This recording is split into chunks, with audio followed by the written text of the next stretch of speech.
Man, oh man, oh man.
Goes down, USP. So it is a very small.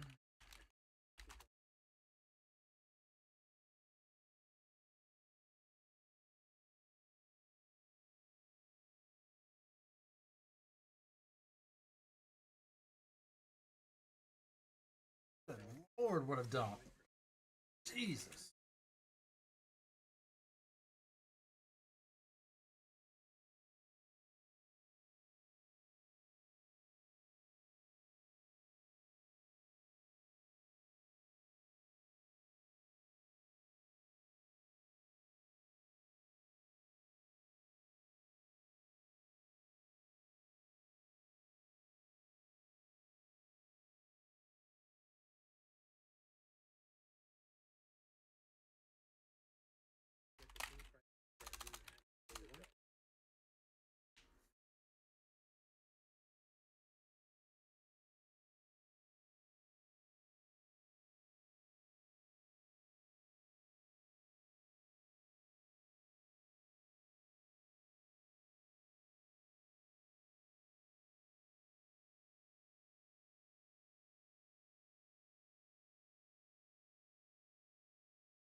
Did just trap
Alright, stop it.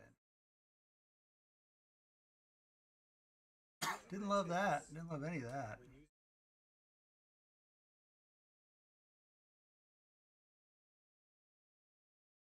Okay.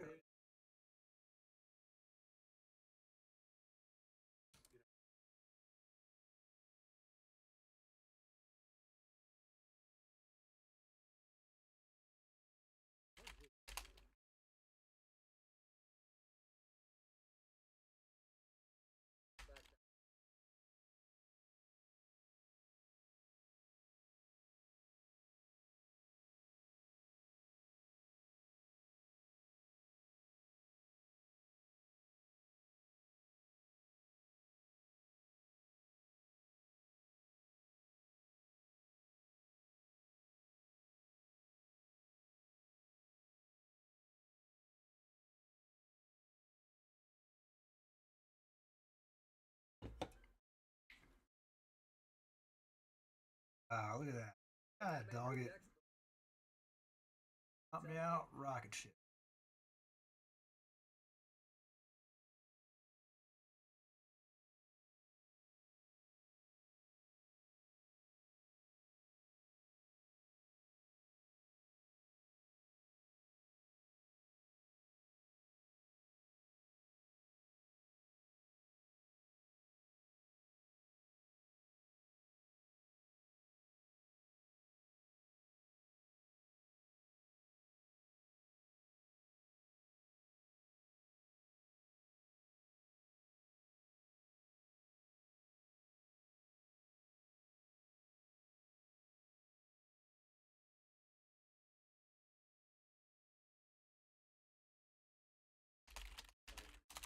Not all long was lost right now.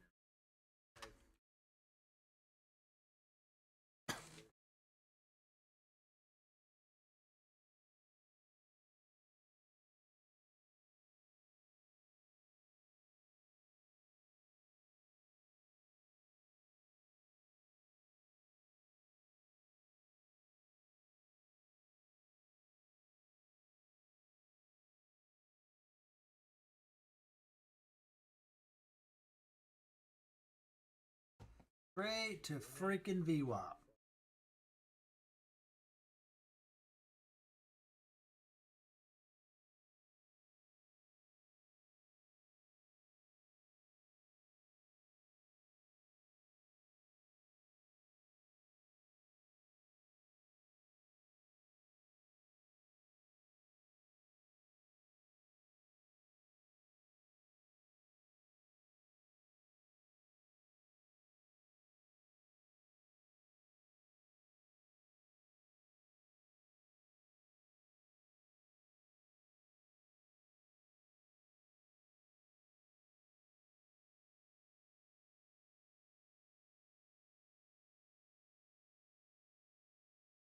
Oh, fuck. That was a candle on gold. Jesus. That. Out of gold.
Gold didn't look as upward trending as a second ago.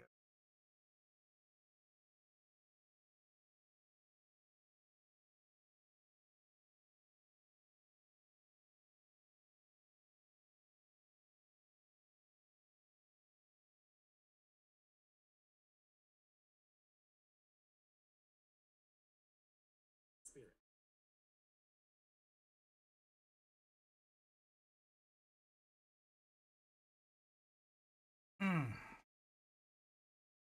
Alright, well, we'll start this over.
Cross it. Get up there.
Damn it.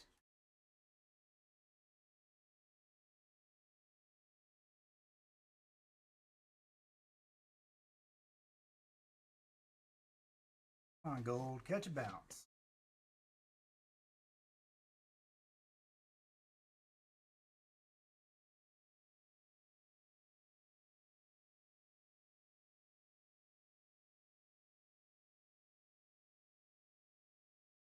Out. Got stuck on that nice power up candle.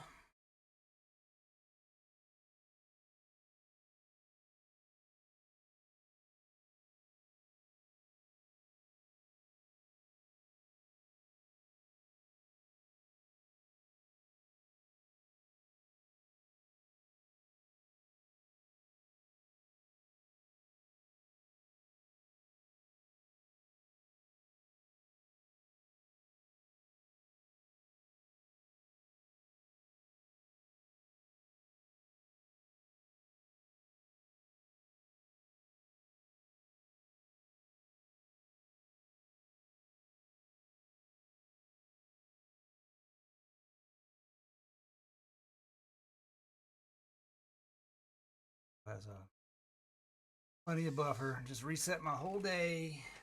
This one.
off the gold. That got pretty.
Gold for you.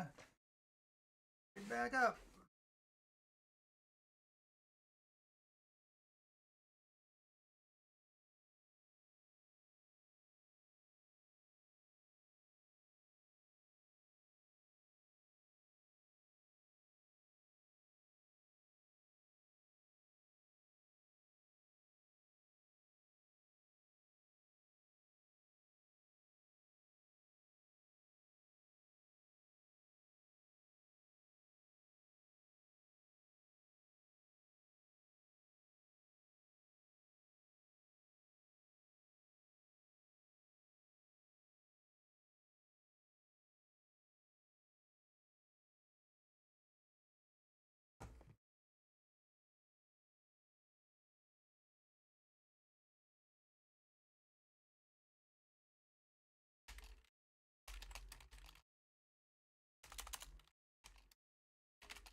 gold getting violent. Jesus.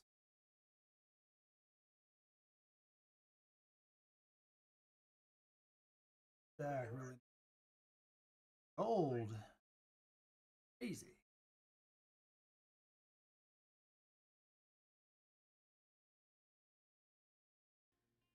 Don't like the way she's moving at all. There's always another setup. All right, can we hold this level, guys? Can we hold this level and push higher? Right? Shaking her bacon. All right. Come on, baby. Push down to the 620. I like what I'm seeing on the 5-minute candle. Glad I took that off. So far.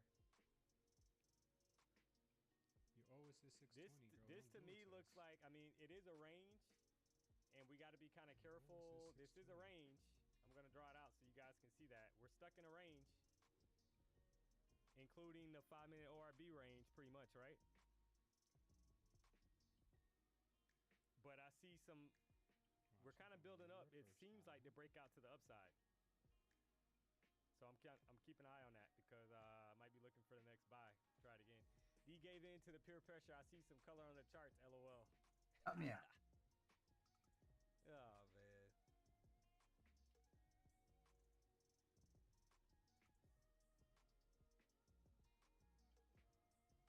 Sound Life. Hi, D Money. Hey, how are you? 4 p.m. EST. VJ, I think it's 4:20.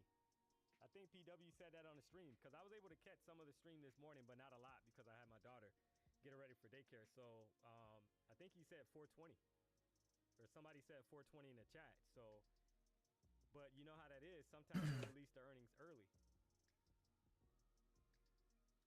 Fed speaking, yeah, there's a Fed speaker right now that's supposed to kind of coincide with the minutes report that was coming out at 2 p.m. So, I mean, the way that I'm going to play this chat today is small stops, no more than probably 20 points, one contract, and that's all I'm willing to kind of give it, right? I mean, because how else do you trade in a market like this right now? Possibly pushes down to 620 here. I set buys at 635. Where's your stop? 600 level, maybe? I mean, that might not be bad. I mean,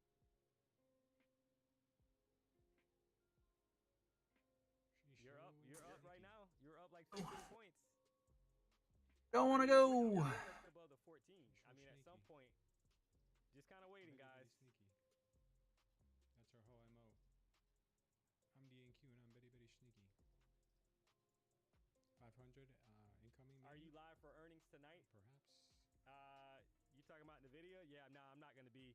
I think that's at 420. I'm not going to be trading that. 2,100 people watching, guys. 2,130. That's going to have to be it for this one. I have to get out of this. Want to go lower, folks? You gotta hold it if you want a Monstar, says Khan. So we got 646 likes, guys. It's hard to hold it. I think we hit 1,500 likes yesterday, so especially when it's really heavy. Trying to see what we can do, right? Look great here. He broke into my house last night and hacked into my trading platform. He was full porting pork bellies. I could only get to him. Get over these EMAs. With him that you were a nerd. You were a nerd. Crazy. Give us another, I love it. Let me out. Will let me out of it. Now, guys, my stop has to be back below not in a buck. 632. 588. You're right at the ORB. All right, well, there it is. Let me out of it. So I'm going to give this a second. Fed now on CNBC. Yeah. I got Fox News up behind me, and I know, like I said earlier, I did see Trump speaking. We had some volatility for that, and we might even go into a consolidation like we're kind of in right now in chat. That might stay until NVIDIA. Trying to give it some room, but man, I just don't really have to draw down here. Should just be in micros. Yeah, hold it. 460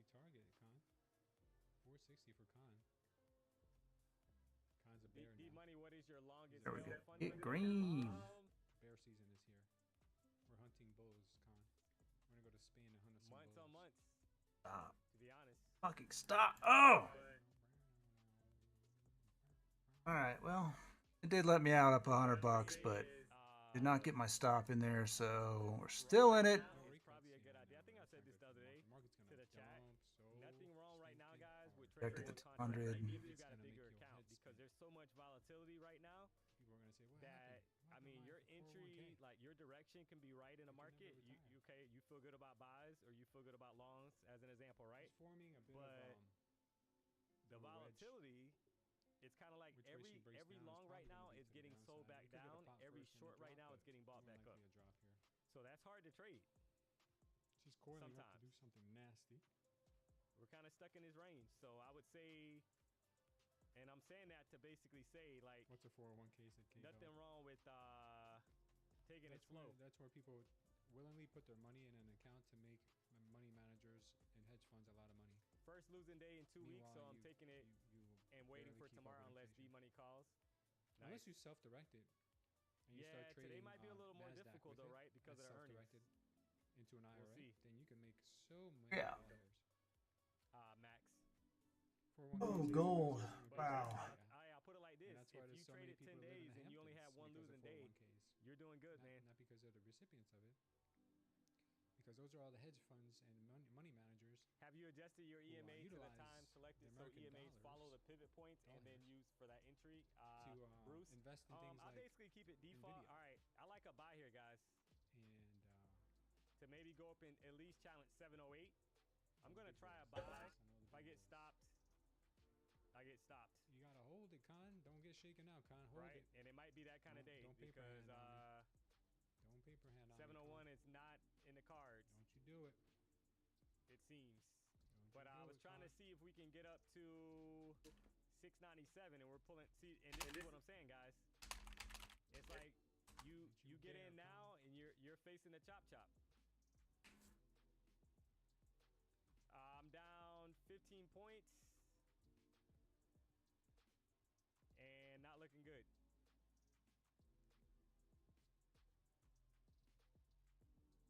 So no follow through. So you're almost I'm gonna give this a little. Hold on one second. Man, I want to paper hand this so bad. Kind of watch it. I want to paper hand this so bad. Let me out. Let me out. I want to paper hand you.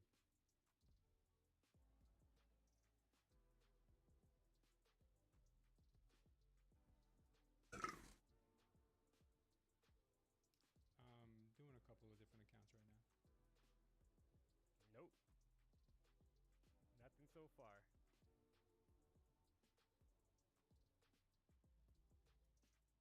Well, you go already. I don't like when she does this. Hold on one second, guys. So I Yeah, wanna still price try movers. to. I don't like them.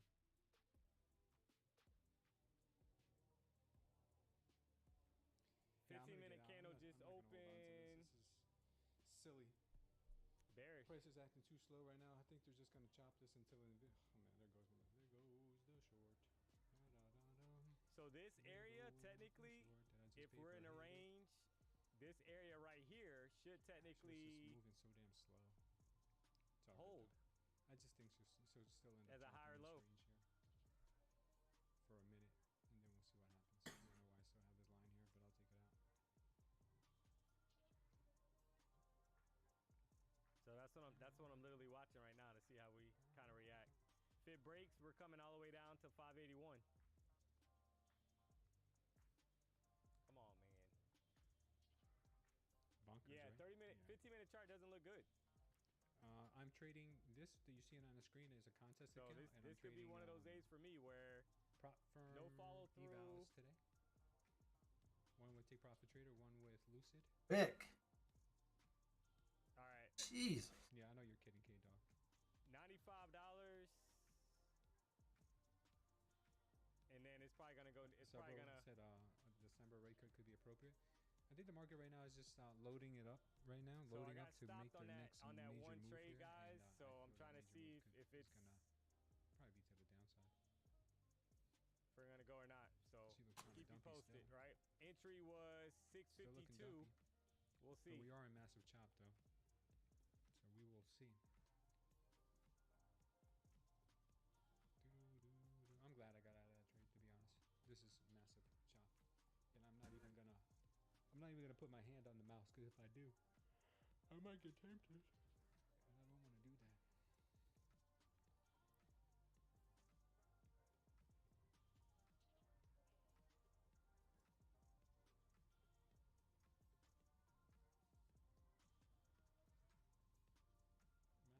solidation. No follow through. So I think I was up like not even 5 points.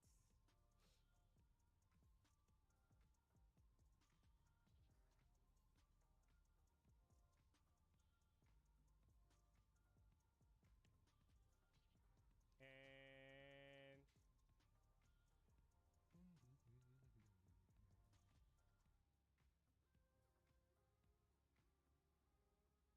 Giant bear.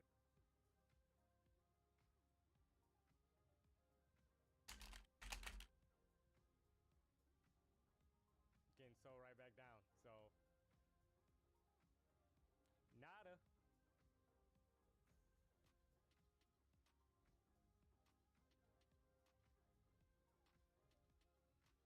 And we'll probably get a yoke. We'll probably get a yoke candle for we already know what's gonna happen, guys, right? We're gonna get a yoke candle for Nvidia. That's probably that's what's coming, because there's no follow through today. So every move is basically getting swallowed up.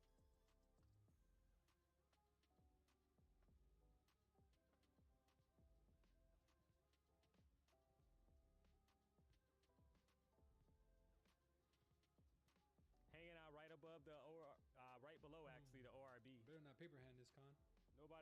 Nobody talking. It's 2:20. We got like an hour Don't you start paper and handing on me.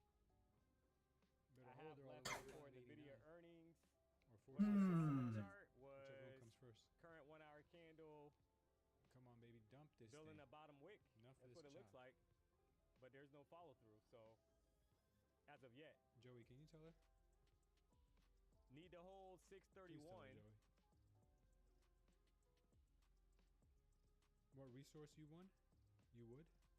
Good time to do nothing. But every little pop gets bought basically right back. It gets brought right back down. What resource I little may pop. recommend? What That's is your what's been dollar? happening. Dialing and call the market makers now. So we're either Thanks, gonna man. get a Appreciate it, huge KR. pop to the upside, or we're You gonna keep holding. You sound like that song from back in the day. fall to the floor. Sorry, with clarify. Will clarify? Okay. Yeah, please.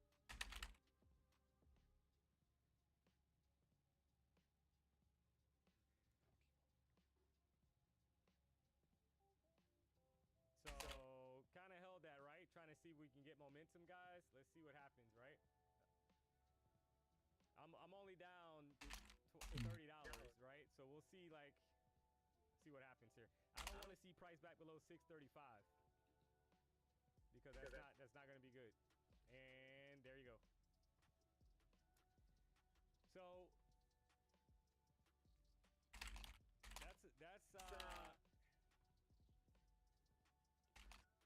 this is chop zone today. There's no other way to put it.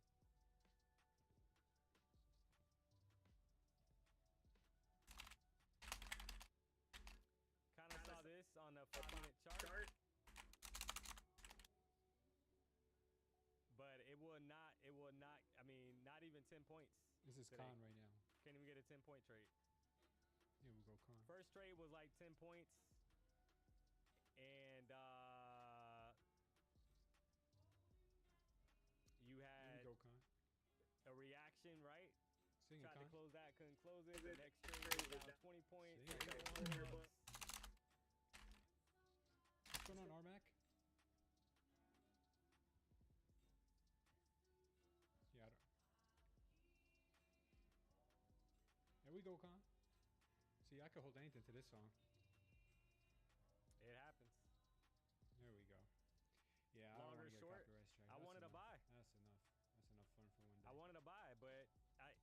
follow through. I couldn't get You follow haven't watched through. for a while? Yeah, I I'm doing mean, all right, because brother. Thank the you for wicks asking. price would actually put in the top wick, and then but look at the retracement back down. It's like everything is getting any little pop is getting sold back down. So this is a no trade. This is a no trade zone, guys. Like for me at this point. Your rose is swimming on top of the door. So and what I'm saying is, Con is Jack from if Titanic. you notice, like the top, measure from the top wick of this candle, right? The little pop that was put in Jack from Titanic, to the low, 34 points. So it's like every little pop gets sold back down 30 plus points. So it's you're not gonna make money like that, because it's as soon as you get in, you're gonna go negative on your trade. You're gonna go down on your trade. So today's rough. Today is rough. And hopefully, if you guys caught the price action this morning, I would say probably don't trade this afternoon. Don't give it back, because it's not, the price action isn't ideal right now.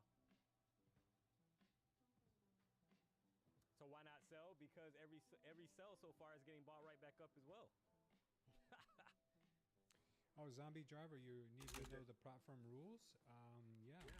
Very easy. Every drop is getting brought. Like, so look at this current 5-minute candle. That was a 13.6. Maybe it follow through. I'm not sure. You need to know. What's been happening is every drop has been. And then number two, has gotten brought right back up. Look at the wicks.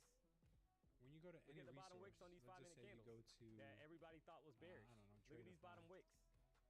Look at these 3 bottom wicks on these last 5-minute candles before this candle. So now you're getting sell through. Yeah, you're getting some sell through. But nothing's gonna really change. It's what I'm saying for me. I have to call it like how I see it, right? Like for me, we're stuck in a range, guys, and it's short the top of the range. Yeah, that would be the play. Buy the bottom of the range until otherwise. Any prop firm that you're trading with, but go down to where it says Help Center. Easier said than done sometimes. And Help Center. That's all. You'll see yeah, I agree, Spence. Yeah, I think it's spend a good 20-30 right minutes now, reading this, to be honest, and you're good to go. That's it. Simple as that. Simple as that. We're just playing in a range. I agree. Yep. That's what the gray box is. Con is still holding on for you. We're kind of stuck in a range. Let's go. And we're stuck inside the 5-minute ORB as well, right? So now it's okay. You got a little sell-off. That's great. But guess what? If you didn't get in up here, like where's your stop going to be? Because the next 5-minute candle could yoke back up 100 points. Yeah, it looks like the power so, short. If you're short, I mean, that's great. Once more. 589. But I will probably close it out and take the profit. We should have waited for the news because obviously the direction is impacted by the news. So right after that Trump, 2 p.m. Go finally to Trump's news candle. We got these power shorts. Yeah, and because of the power shorts, maybe we saw that the most aggressive one was right chart. here. This yeah, one I mean you got some selling pressure. Let me take the gray box off. 58-point move just to the broke upside. that low. 58-point move to the downside. Would be somewhere around here. So we just took that out. Very nice. And are we gonna break the ORB? ORB? Nice job, Con. Anyone else who caught it as well? Are we gonna break that 572 area? It was a mute.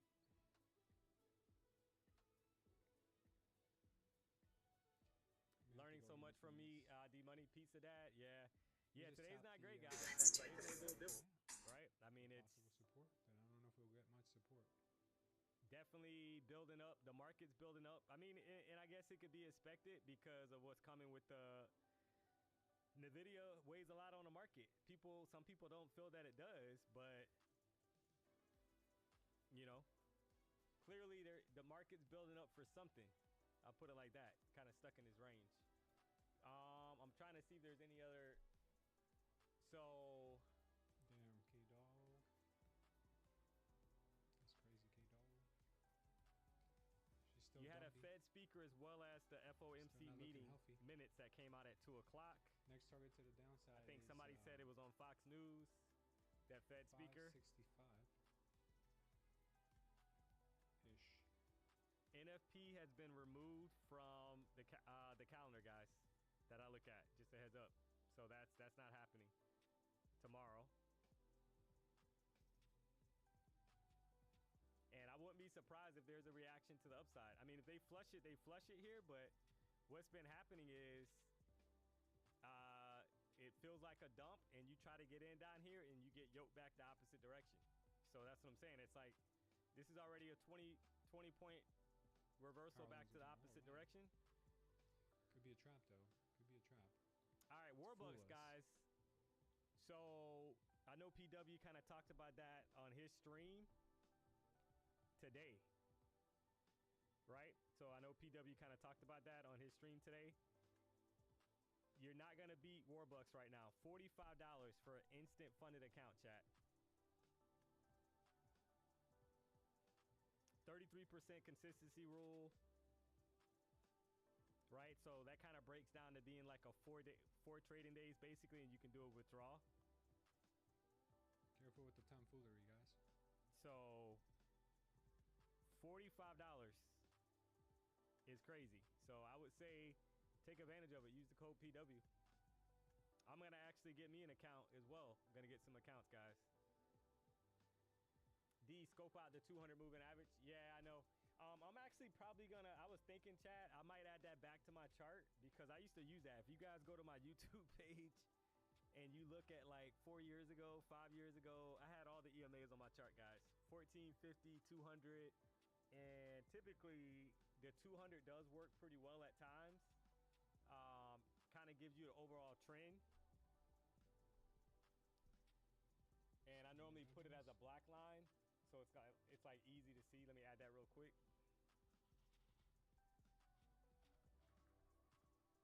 All right, guys, I have to exit the building. And I have to go. I'll be back in about 45 minutes to an hour. I gotta go pick up my little one. A little thicker. There you go. Soon. Right. All right. So that black EMA, guys, that's the 200 EMA. And typically when price, that's like obviously a larger trend moving average, right? Because it's so when price is like below that level, but this is what I was talking about, guys. We're in a range. Look at this reaction. This current 5-minute candle, guys. 30-point ripper right back up. Wouldn't be surprised if we kind of go back up and retest the 14 EMA. 24,638. We're in a range. Fix it, D. Yeah, but you got to remember, I'm gonna give you an example. I'm not gonna. What I'm saying is that. So, if you look at the opening range trade today as an example,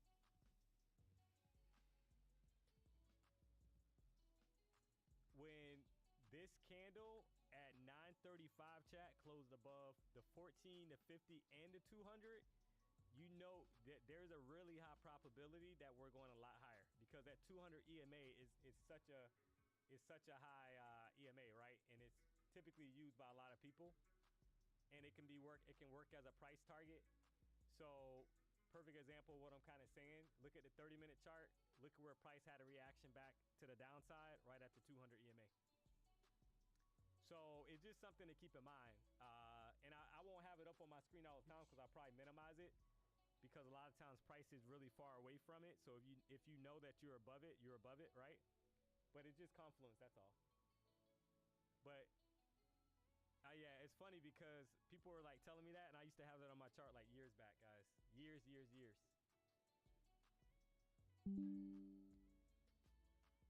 D-Money, your chart settings look better now, even if it's white background. Let's go.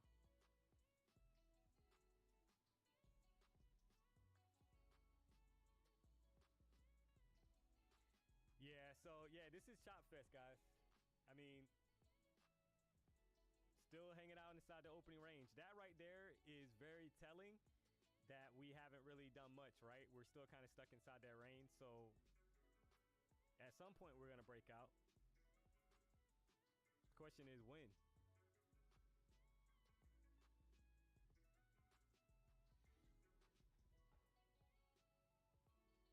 Right? Like when? That's the question.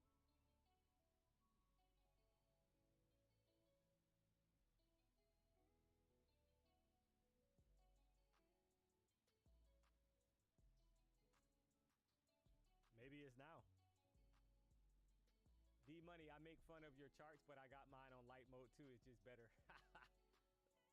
Yeah, guys, it's like once if you go to light mode, it's you'll probably get hooked on it, to be honest. And like I said, I don't have, everybody has a preference. That's all. 2,266 people watching chat. Do me a solid, hit the like button. It's actually Chop Fest right now. I would say this is not the time. I took a stab at a few trades. First trade was up like 15 points, $215. The next trade was down 400 bucks, right? The next trade down about 400 bucks. So we're kind of stuck in a range, guys. There's not much going on right now. This is some nasty price action. I would say be patient, and this might not change until earnings, to be honest, until that earning report come out. Maybe that's what they're waiting for. I don't know. But it is very strange that we've had a pretty good upside move at open. We had a retracement 100% of that move, right, and lower, and now we're kind of stuck right back inside of the 5-minute ORB. So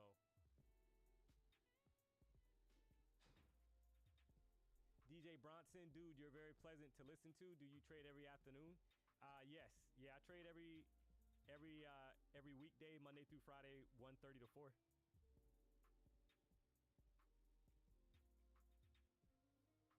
Apple is falling. Let's go to the Apple chart. Because there's not much else going on right now, guys, right? I mean, just being honest.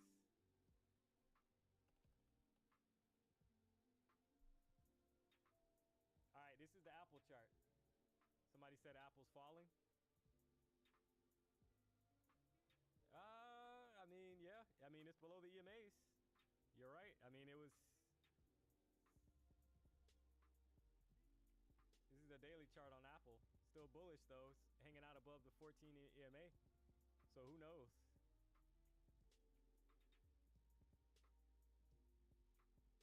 Austin, tune in every day to your show in PWs. Hey, I appreciate the support. When are the next giveaways? Gary, yeah, I'm not sure. Gotta stay tuned. Gotta stay tuned. D-Money has a radio voice. That's funny, man. Like, that's funny. How about NVIDIA? Yeah, we can pull up NVIDIA.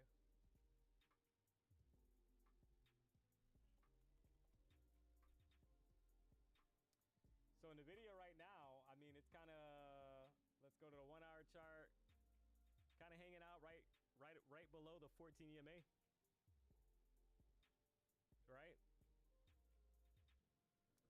If we go to a lower time frame, 5-minute chart, consolidation. And that's why PW kind of talks about that a lot.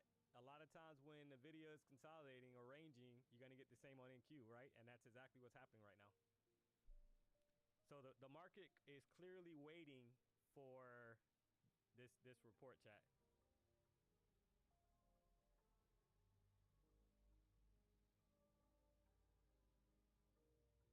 How's your stomach today? The love bug. Hey, I appreciate you. Look at that. Look at that, Ginger. I got somebody that, Yeah, it's actually a lot better today, chat.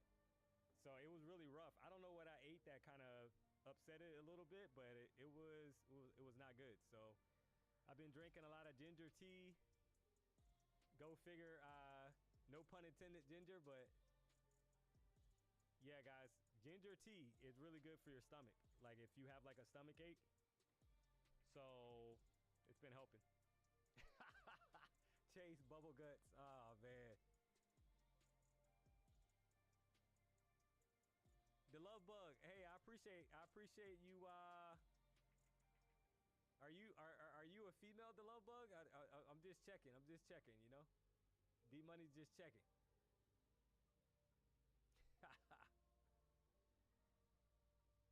D-Money, I got greedy this afternoon. I was up $488 and tried to make another $250, but now I'm down $1,200. I just locked myself out. Hey, it's nothing wrong with that, man. Today's not the day, guys. I'm just being honest. I wish it was better price action, but it's not, right? And sometimes you gotta be able to recognize that.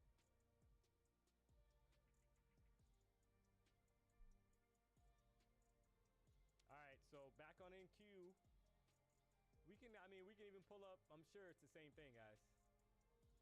This is ES on the right-hand side of your screen you're looking at. That's ES. So 5-minute chart as well.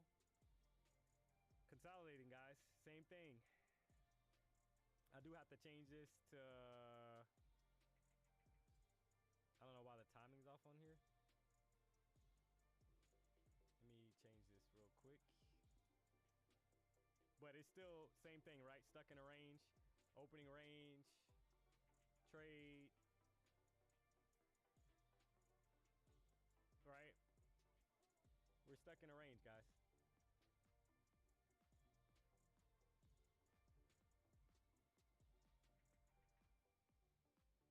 So until otherwise, I would say train carefully. Big fat steady money. Winning sometimes means deciding when not to enter. Yeah, the market's building up, guys. There's probably going to be a lot of volatility for this earnings release. There's a lot of people kind of waiting to trade that. And that's probably what it's waiting for. I mean, I would imagine. So...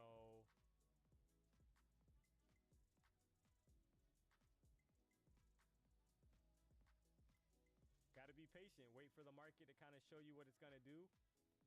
I've gotten burned enough times, right? Where, and it's 1 hour. Now, the 1 hour looks super bearish right now. Super bearish. It does. Not going to lie. I mean, the 1 hour looks bearish. Really bearish, but you got to be careful because every sell-off has been bought right back up. So... what I mean by that is, look to the left on the 1 hour chart, right? Last time we were in this area, we had a bullish reaction back the opposite direction. You had a bullish reaction here. So it's like tricky, right? It's like tricky price action.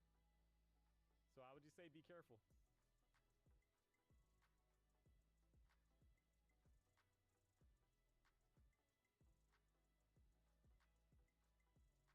Could you show me your EMA settings? Yeah, it's not. I actually did a video on that chat, right? So I don't have anything crazy. I mean, let me pin that in the chat. 14 and 50 EMA.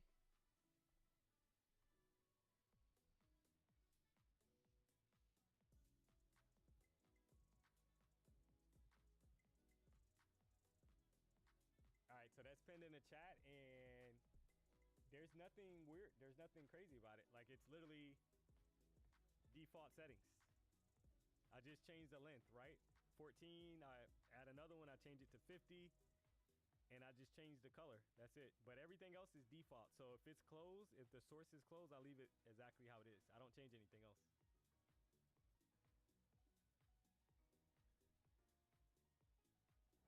The close on a 1 hour confirmed bearish. Yeah. I mean, it looks bearish. It does. If it closes that way.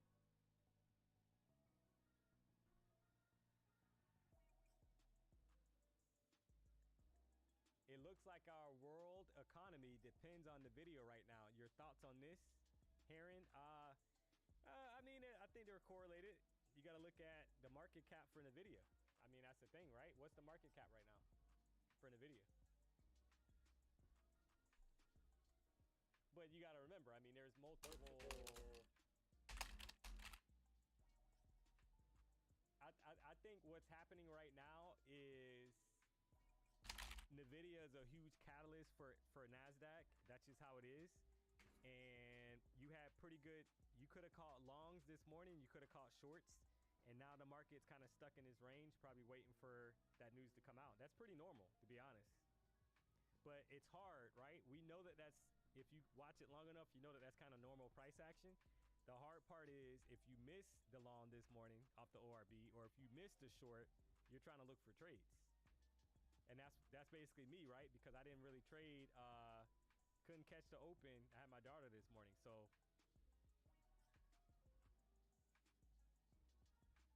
Gotta be disciplined. Market cap for NVIDIA, 4.49 trillion, right? Crazy.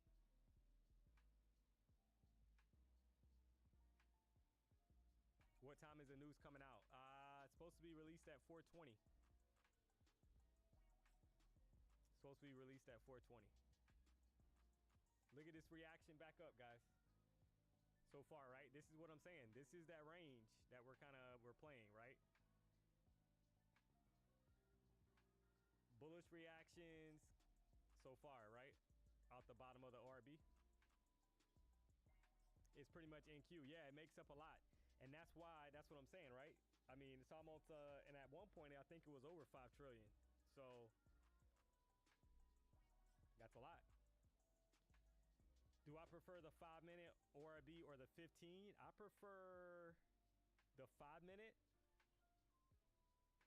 if possible, but if it's not clear, then I gotta wait for the 15-minute ORB. So I'll definitely be trying to trade that tomorrow, guys, in the morning. Trust me.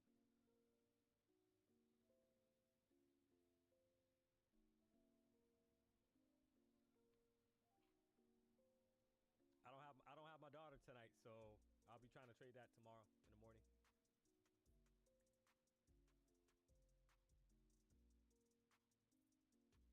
D-Money equals logical thinker. Well done by you. Hey, I appreciate that. But yeah, I'm not perfect, guys. Everything that I kind of share on the stream, the videos that we upload, and you kind of, you know, go over those videos, go through those videos. I'm just being real. I'm just telling you guys, I've learned a lot. Still learning. I'm not perfect.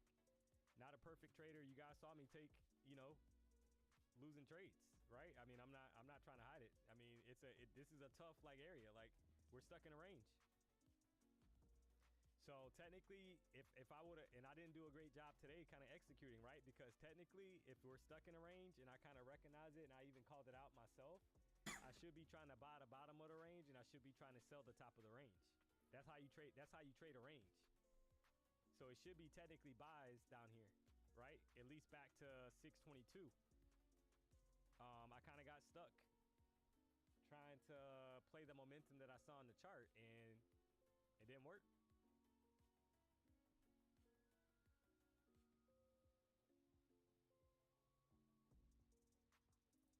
How do you stop revenge trading? Lock yourself out. Somebody just said that. Somebody just said they locked themselves out. That's a good idea. Take a walk. Try to disconnect. I would say probably lock yourself out though, because if you stay in the house or your apartment or wherever you're at trading, you'll find a way to keep trading.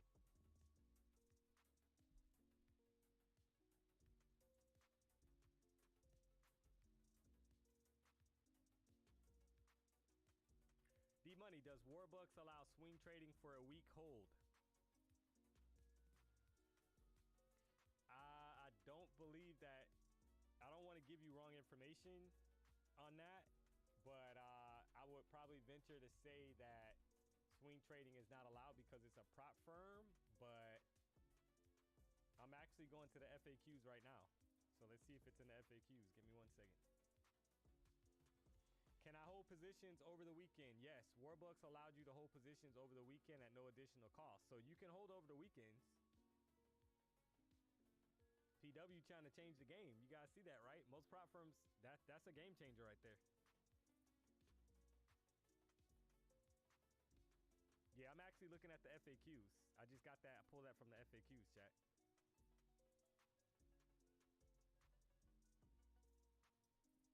Yep. Yeah. Yeah, PW says, yeah, and that's what I'm saying. I see it. Yeah, it said you can hold over the weekend. So that, yeah, you can hold. That's a game changer. That is a game changer, guys. That's innovative right there, because everybody here already knows that the prop firms that you're trading on right now for futures, they don't allow that. So Warbucks is up right now. It should be up right now, Spence. I was kind of going over the promo for that. $45 for an instant funded account, 33% consistency rule. Can't beat that.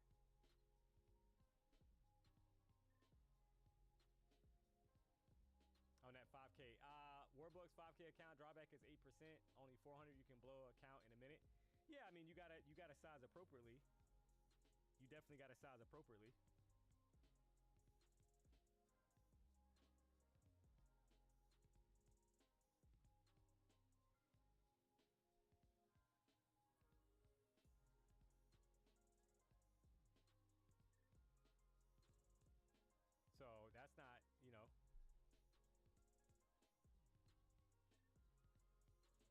give the play close below 612 short. Yeah, I mean, I would say that what's been happening since this morning is basically we get to the level we're at right now, guys, and we got to push back to the upside. So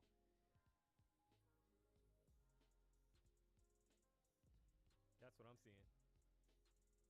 2,278 people watching, guys. I wish it was better price action, but we're stuck in a range. Kind of building up for NVIDIA earnings. But like I mentioned before, yeah, Warbucks is 30% off right now. Instant funded account, guys, 5K, $45. Can't beat it.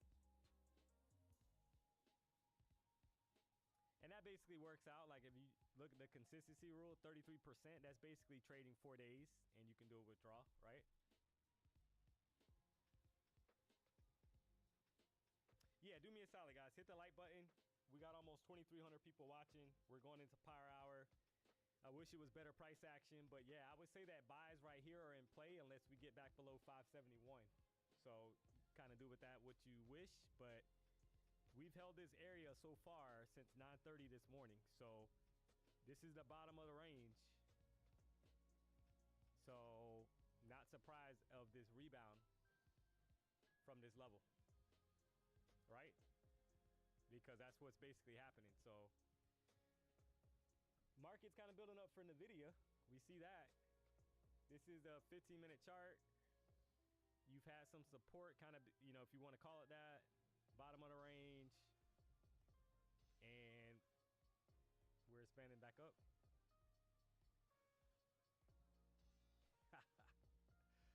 William, D-Buddy, somebody asked if Epstein news will have an effect on NQ. Yeah, I don't, well, I'm guessing they're probably, if I had to guess, they're probably saying like, okay, if Trump's name comes up in a bad light, will that impact the stock market? That's probably what they're saying.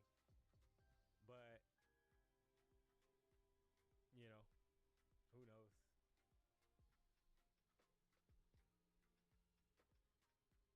Are you going to continue? And here's that reaction back up, guys. This is what I was saying. Bottom of the range. All right, so that's what the play was. 50 points back up. Plus.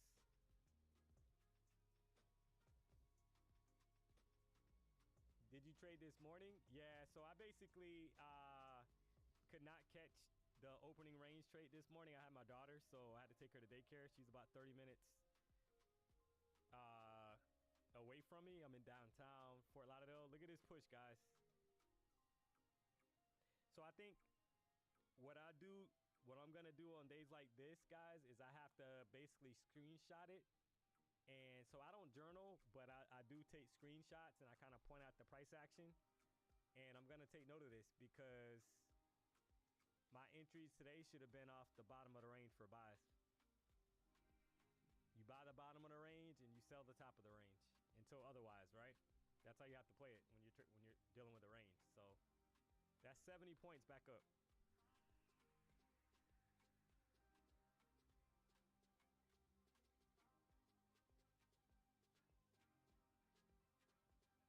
Yeah, I'm not gonna trade. I'm not gonna trade the news when that God comes out. That's too volatile, guys. Of course.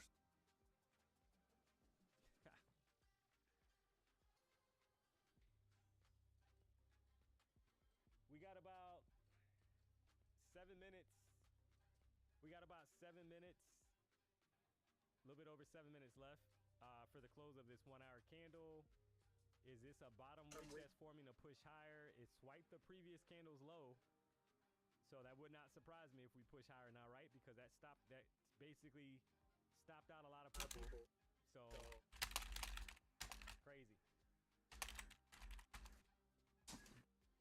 The news comes out at 4:20. Supposedly 4:20. Right back up.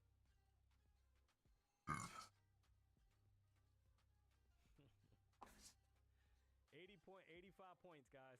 85 point reversal.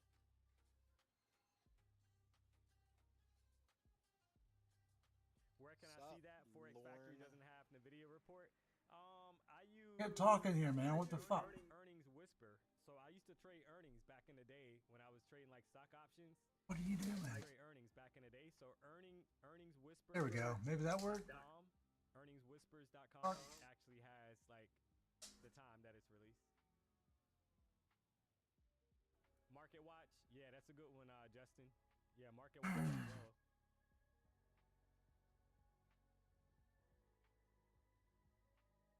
Nvidia deal with Kuwait is the reason for a pump. So did they release some news? Let's go. Let's check.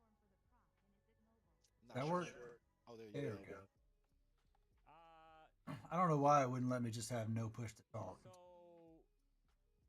Oh, you're forced to have it? On his server, apparently. want to pull up Nvidia. Oh, okay. I just have that by default. I got too much noise in the background usually. I'm usually in a lot. I have my own little Discord, so I'm live calling that all day. You know, like the basic news. I don't see what you're saying, Oh, but maybe this that thing was is pushing probably to the VWAP. VWAP. 98.2 on the RSI, though. So we should be seeing some retracement sometime soon. 112 points back up. I don't know, man. I mean, that kind of movement straight to VWAP. It'll probably reject VWAP a little bit after an overshoot, but Yeah, that's what I'm thinking. Just a gonna keep small going. retracement, and then not a full reversal or anything. Just grab some more RSI, but it's 99 right now. This is rare that it ever gets to 99 on my link 3. Because I watch it out on 1 minute link 3 RSI. So you usually get to those 90s and those zeros. Like if you look at my chart chat, I'll be posting the images in there. You can see how it just reached 0.9 and it's been kind of bullish since. Now we're all the way to 99. And then it's retracing down some. Now it's down to 98.5. Again, it's just collecting some more, stretching some more. Probably will pass you up a little bit. But I'm gonna see like a good 3-4 candles, maybe bearish, maybe 3. I mean, this is a strong push for sure. 1 second. oh, that was a strong push. Yeah, the ATR is way too high, man. On the 5 minutes, 50 points. And Points every 5 minutes right now. He took some trades this morning because when I logged Oh yeah, that was 78 the last rip. Yeah. On that last 5 minute there. stream a little early, so he was. It's all my fault. I went upstairs to make a sandwich. You're good. I am gonna probably jump on a short real quick. That's dangerous business, boss. Yeah, I know for sure. But it just gotta retrace a little bit. You know, and that's all I usually go for. Just like $20. Like I just hit 25 right now. 7. And I'm doing 33 is what I popped on that. And you can know when it's gonna. I hit those divergence zones. You know what I mean? Like I wait for it to stretch and I jump in the opposite direction because it can only do that for so long on RSI 3. In my experience. I mean, my experience this morning was it blew RSI out the water. No. So I have a modified RSI. I can throw my screen up, but just try to explain it a little bit. But yeah, definitely. Like everybody's RSI is different than mine. So when I speak about RSI, mine is a pure momentum indicator, ATR focused, MACD focused. All of this code is in there, confidently providing a nice smooth RSI read every single time.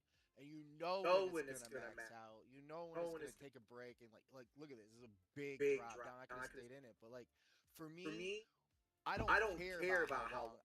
I just want to be in and out on those fast bursts. I don't usually stay in for too long, so I have a very small drawdown, and I just stay positive that way. Because if I just be patient and wait for the 99 max out, it'll go to 100. But the thing is, from 99 to 100, it could even stretch another 20 points, which is just insane. Or 40 points I've seen sometimes.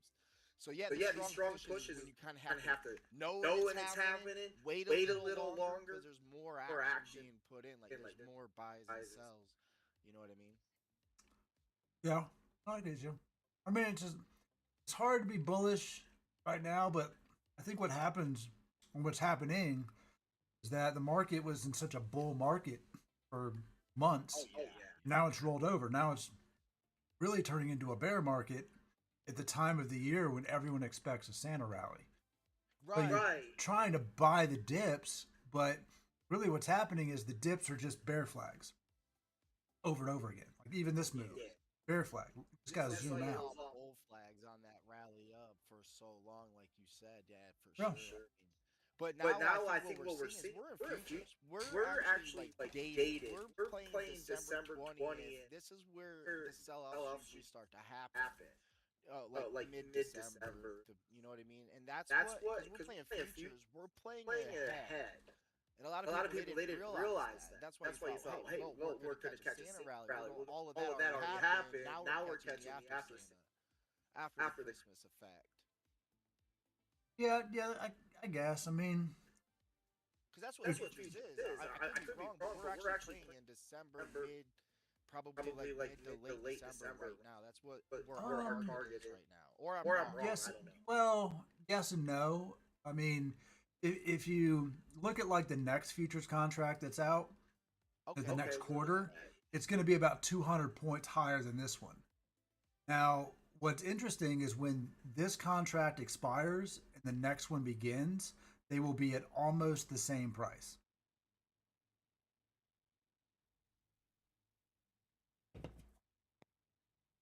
Initially, it's going to be when you, because most people don't roll it over the day of. But if you were to roll it over the week prior, 2 weeks prior, it's going to be like that contract probably trading at 24,850 or something right now. But it's going to roll over. You're going to open up the next day, and really not going to be that different. But it is a future price. But that kind of really doesn't matter. Overall, the market trend is the market trend, kind of regardless. You're not going to pull up like a futures contract 6 months from now that's more bearish or more bullish. But they are always priced above. They're always higher. Every one of them. Have noticed, but yeah, I haven't been through so many of these, and I only started earlier this year, and I kind of just been like, I took a summer break from like April till September, and I was expecting to, and I did catch a lot of that rally. The thing was, I was also thinking to go on further, but my research is showing that I think we are playing around December 19th and 20th. But yeah, I'll have to pay more attention, especially to when they roll over, how they just kind of connect. They do kind of connect. It's a pretty interesting thing, and then we just get so used to it, right? You're just like, you're looking at 24,600s now. So if it was 24,850 right now, that's still within a range that you've already seen happen just on the December contract. And then it does kind of just turn itself around to where you're like, oh, okay, well, they just kind of blend together.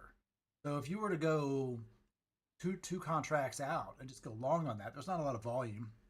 But if you were just to hold that long position over time, if the market did not continue in an uptrend to an extensive amount, over 200 points, when your contract time comes to roll over, you're actually going to be right on that position. So it doesn't have stated decay, but it does have like you're paying a premium to be that far out already in the futures market. Kind of interesting how they do kind of just mold together.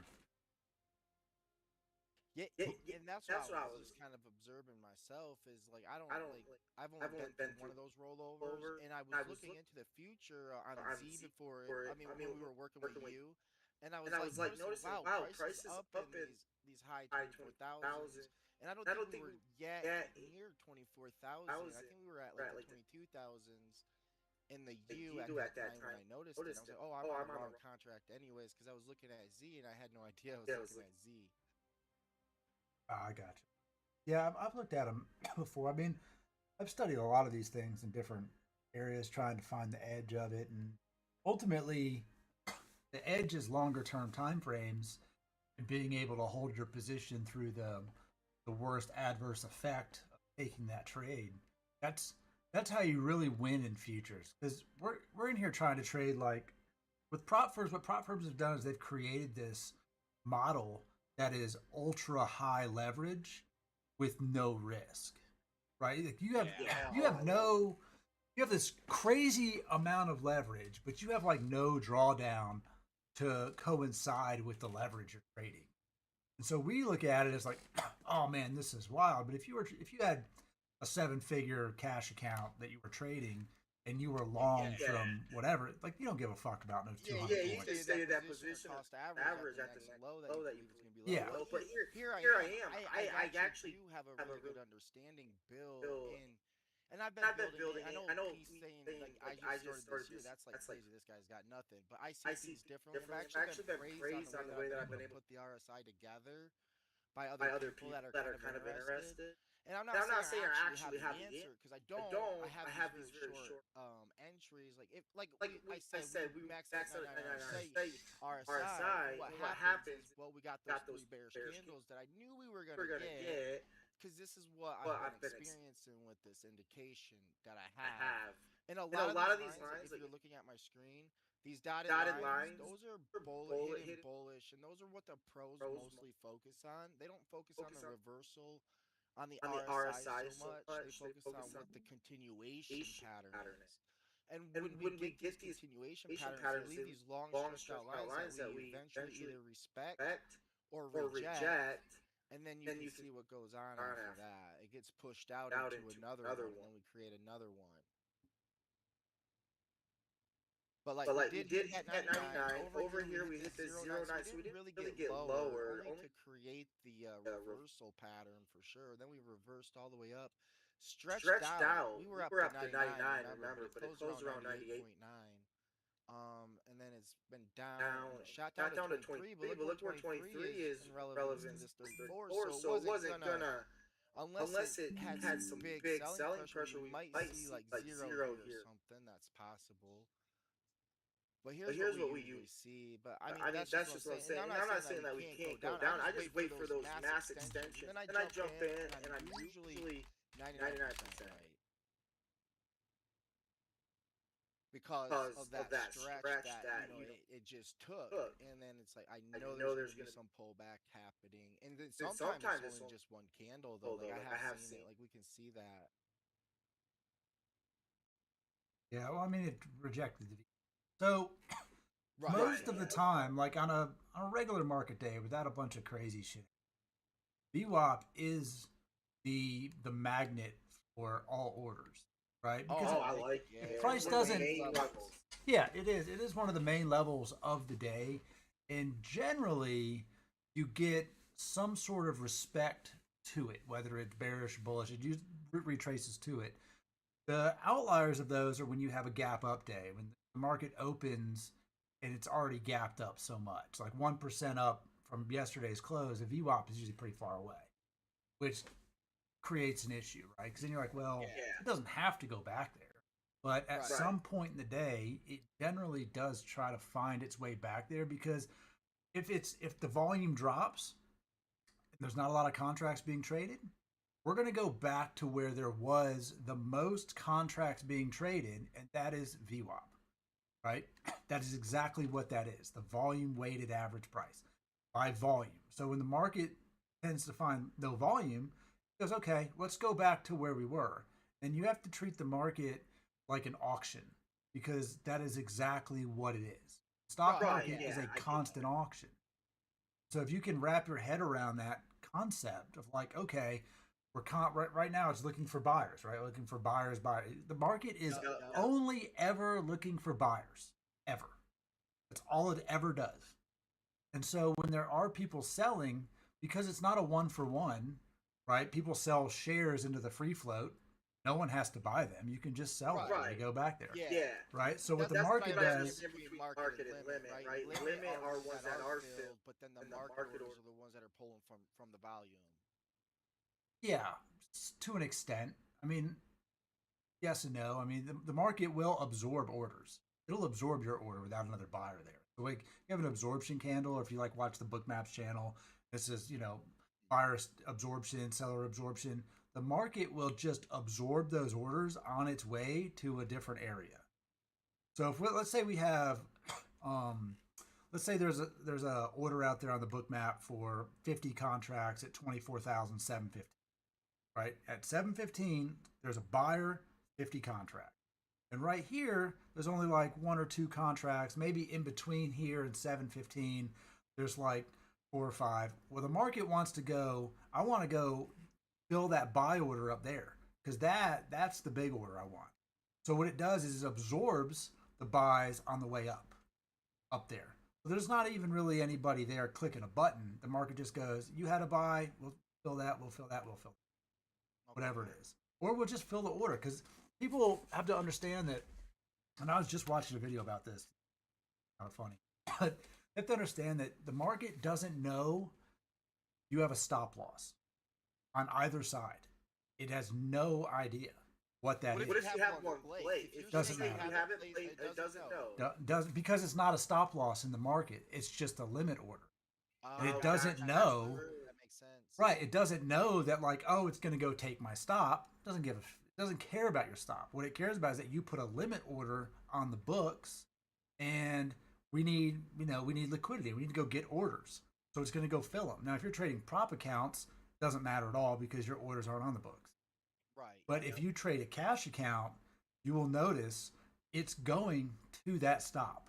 Like if you're ever, I played real equity before with NinjaTrader, so I'm a little yeah. If you've ever done it with NinjaTrader, you will have experienced I can't believe it wicked my stop and then reversed immediately. Well, that's why I'm trained not to play stops. I've never placed a stop in real markets and in not markets. But at the end, it's all about building our mental aptitude to the market anyway. So if I can't build on my ability to be accountable in a trade, then how can I see myself as succeeding? So I have to build that foundational belief system that I'm in control in everything that I do. And I know that Stock Tiger uses no stop, he uses mental stop, so that's nice to see. I know he throws a lot of limit orders on there too, so I do get that. I don't really do that. I just stay with one position for now until I'm more secured in my understanding. Yeah, I don't go fishing. I don't put limit orders for fishing. I also don't trade with a stop loss. I put a stop only in profit. That is it. Sure, yeah, trail that sucker. Yeah, I'll trail it, or I'll just go, all right, we'll just let it run. And, it's 95% of the time you're going to be okay in the market if you take a position that can sustain the range of the day. But 5% of the time it's going to blow you up. You're going to catch a day where you're like, all right, well, like right here, let's say your best case scenario for the upside is 300 points. You go long here and we go to high a day, 300 points away, right? So it's like, okay, what's my downside risk? My downside risk is 150 points for the downside to go to low a day. All right, so if I put on one mini, I can't hold that position. That's $2,500, $3,000 in drawdown to the downside, right? Oh, yeah, mini's tough. Yeah, so that's tough. So you don't want to take that trade on a day where it's like, okay, well the range is 700 points. I can't do that. But if I put on a micro and I want to build a position, I can hold a micro down 150 points. That's only $300. That's really not that crazy. And it's going to give you, even if it does go down to low a day, it's going to give you bounce points where you could average and get out of it. You could do that. If you wait enough, if you play it right, you can look at it, reevaluate why you're in that position to begin with. But I see these guys constantly over leverage accounts, and they wonder why they can't pass an eval or they can't pass a funded account. And it's because leverage is too big for the move. Like right now, 5-minute chart, ATR 42. So in 5 minutes, it's going to move 42 points. Now one mini, that's $900, right? So it's like, okay, how much drawdown are you willing to risk in this kind of market? You can't be doing that. So they trade with a stop. And if you trade with a stop, even 10 points down in 5 minutes, it's going to hit your stop, right? With 42 ATR. Going to happen. So constantly taking those little losses ends up eating away your drawdown below your. With cash, you start trading cash money and you realize that stop losses are, if you're going to have a stop loss that's negative, just make that your buy order because it's going to go there. It's not a matter of if, like it's 100% going to go to stop. I don't even take that trade. I don't trade that way. I just go, all right, well, if you either missed the entry that you wanted, or sometimes like even now, like let's say I wanted to long this move on the NASDAQ. Like, I kind of wish I got in it at 680. Okay, well, I could take a long here on a micro. Goes to 680, I'll take another one. My average would be like 691. Bounces up, I'd cut back to my original position size, and now I've got my 680 fill. Like that's how I would treat that. You don't have to always miss them, but guys who always like, oh man, I missed this, I chased that, you blow your account because leverage is way too big. No, for sure. And that's why I want to understand the market language, before I ever even go. Like, I understand cost averaging, and I can do that very well on like a paper trader because my fear's not there, right? So I know, like, in a live trade where I'm trying to fight to keep this account and protect my capital, what I do is take these secure trades. I mean, we are working through a bear reversal right now. However, I think we are going to push through it. I think we're going to, because we've got so much momentum to the upside right now. These usually fail because the MAs are strongly supporting this play right now. So I do think we will break through this after this phase of, divergence state is what I would call it, because that's what's kind of happening. It is a divergence. You had a 98.9 RSI into a higher high, but you have a lower high RSI. See, so what you're looking to do is see how that's going to play out, and then just wait, because this is going to. And if it busts out, I still wait. I still wait for it to come 95 RSI, 9 to 100 RSI, because what's going to happen is it will snap back down, and those are my entries. They are usually on the divergence scale of just being, sometimes 20 points, sometimes 10 points. But again, they are pretty safe for me because I'm very well trained at spotting them. And then the runs are like, that stuff I'm still trying to understand. Like, I want to understand how it can go from 90 RSI to 100 RSI, and you have made 50-point move. Like, that's insane. But then it'll drop down all the way down to, like, from 99 to 100. It'll drop all the way down to 20 RSI, and you've barely covered that gap that it made in just 10 RSI. So there's just... Because of how the RSI is calculated. It doesn't have to... It's calculated on the relative strength to the overall momentum of the market. So if the momentum dies, the price doesn't have to die, just the momentum has to die. Right. That's what lowers your RSI. And that's what we got here. See, I have this 34 RSI, which shot up all the way to 98. So that was a 60-point RSI move. But then it only drops. It drops a literal 70 points here.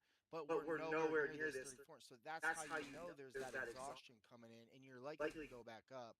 But again, I'm still trying to understand like what I've been building, because I don't really have an RSI expert. And even if I ask an RSI expert, they're not going to know exactly what's going on, because I'm using a difference of our RSI techniques than what anybody has ever seen or been heard of by doing it. If you you can understand, I'm not using lines to determine the RSI. I just plotted the values.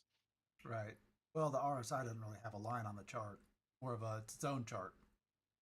Right, but I built it to where I have one, so like I can enable it here. It's a dynamic, and that's where we're actually getting this from. And I can look at it visually.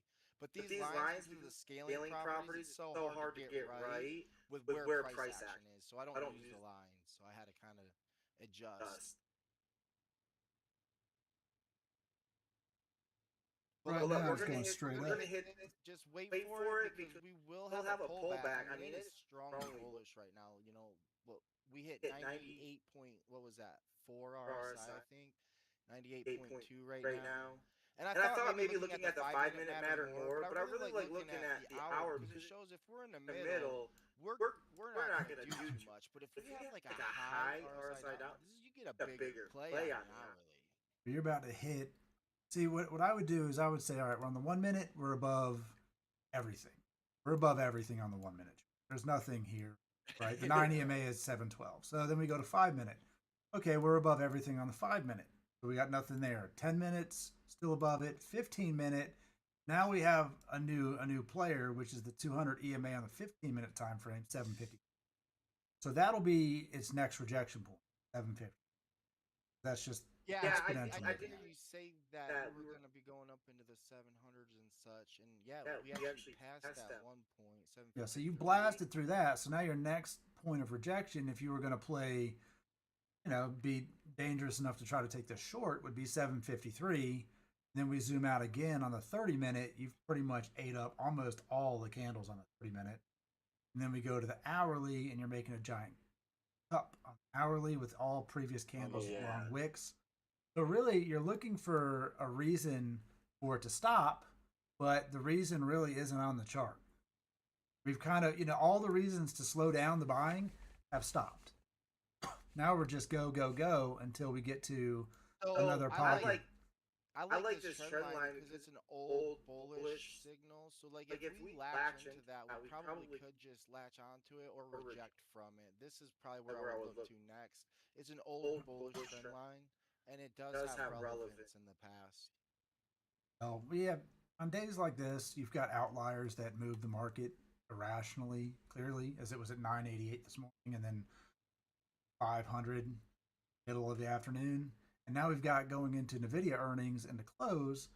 They're gonna, if they're bullish on it, they're gonna buy up Nvidia. Nvidia is going to move this market pretty drastically.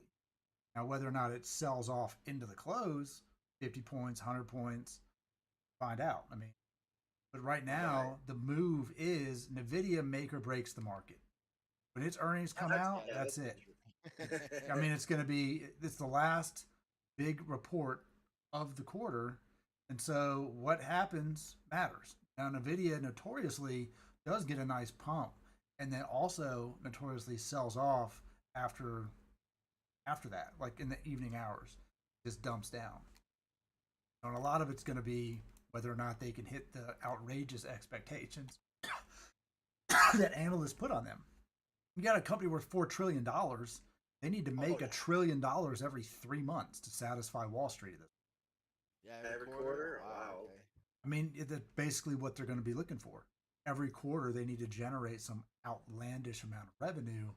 And at some point, that becomes highly unrealistic. So, all right, we'll just sell it off.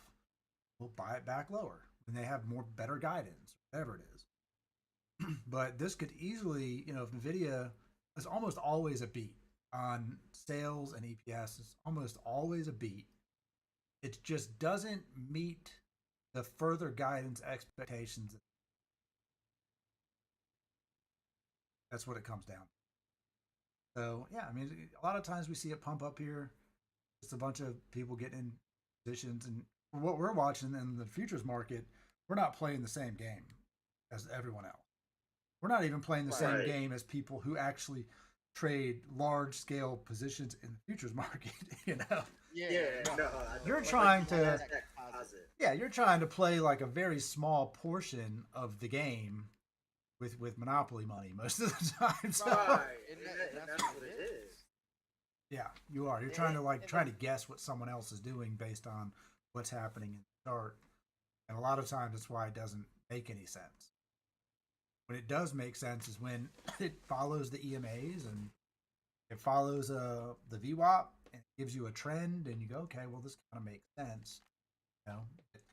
Then you get some random 200-point candle. You got to think, like, people always think, well, that's some kind of algorithmic thing. And you have to. Well, I see it as it's the actual market maker algorithm, right? And it is the algorithm of the market that can, if it's creating, and this is my point, if it's creating a lot of wicks and no bodies, then that to me is very algorithmic in the sense that it is consolidation, it is accumulation, all those terms, it is that same thing, but it's that algorithm that is just in full control. Like no buyers, no sellers can probably do anything right now until there's like that lopsided tilt that has to happen for the price to change, right? Well, it's looking for, like, whenever you have like these wicks up, like, so that wick to 806, it's gonna fill that with a full body candle almost every time. What it does is it goes up there and it goes, okay, well, is there anything up here? Anyone up here? Okay, there's a couple people up here. All right, well, let's go give them a chance to get back in on our way up there. So it pulls back a little bit, then you'll see it build a body candle, not create a fair value gap, as people would say, which is just left probably a ton of fair value gaps on this. But that whole thing is like, you can't have a 1-for-1. You can't have algo selling. The price goes from $7.95 and then it goes straight down to $7.40, right? There's no way you executed anything between $7.95 and $7.40. It's too fast. So what happened? How did that happen? Well, there's nothing there on the order book. There is something down at $7.40. No algorithm that does it. It's just the market goes, okay, we're looking for buyers. No buyers. Let's go down here. Boom. And maybe that order's still there, or maybe it gets spoofed. It gets pulled, and then it goes lower. I've heard of right? That. Yeah, so you see that and go, okay, well, it goes lower. But we just keeps chasing it down, down, down. Look, this right here, 40 points.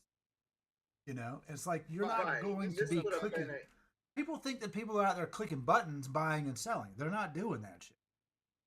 Now, algos might be buying and selling on their way down, going, okay, we'll just do this, repositioning, repositioning. But at some point, that doesn't really account for the move. What ends up happening with the actual move itself is you go, okay, we're going to come all the way down here, the 21 EMA.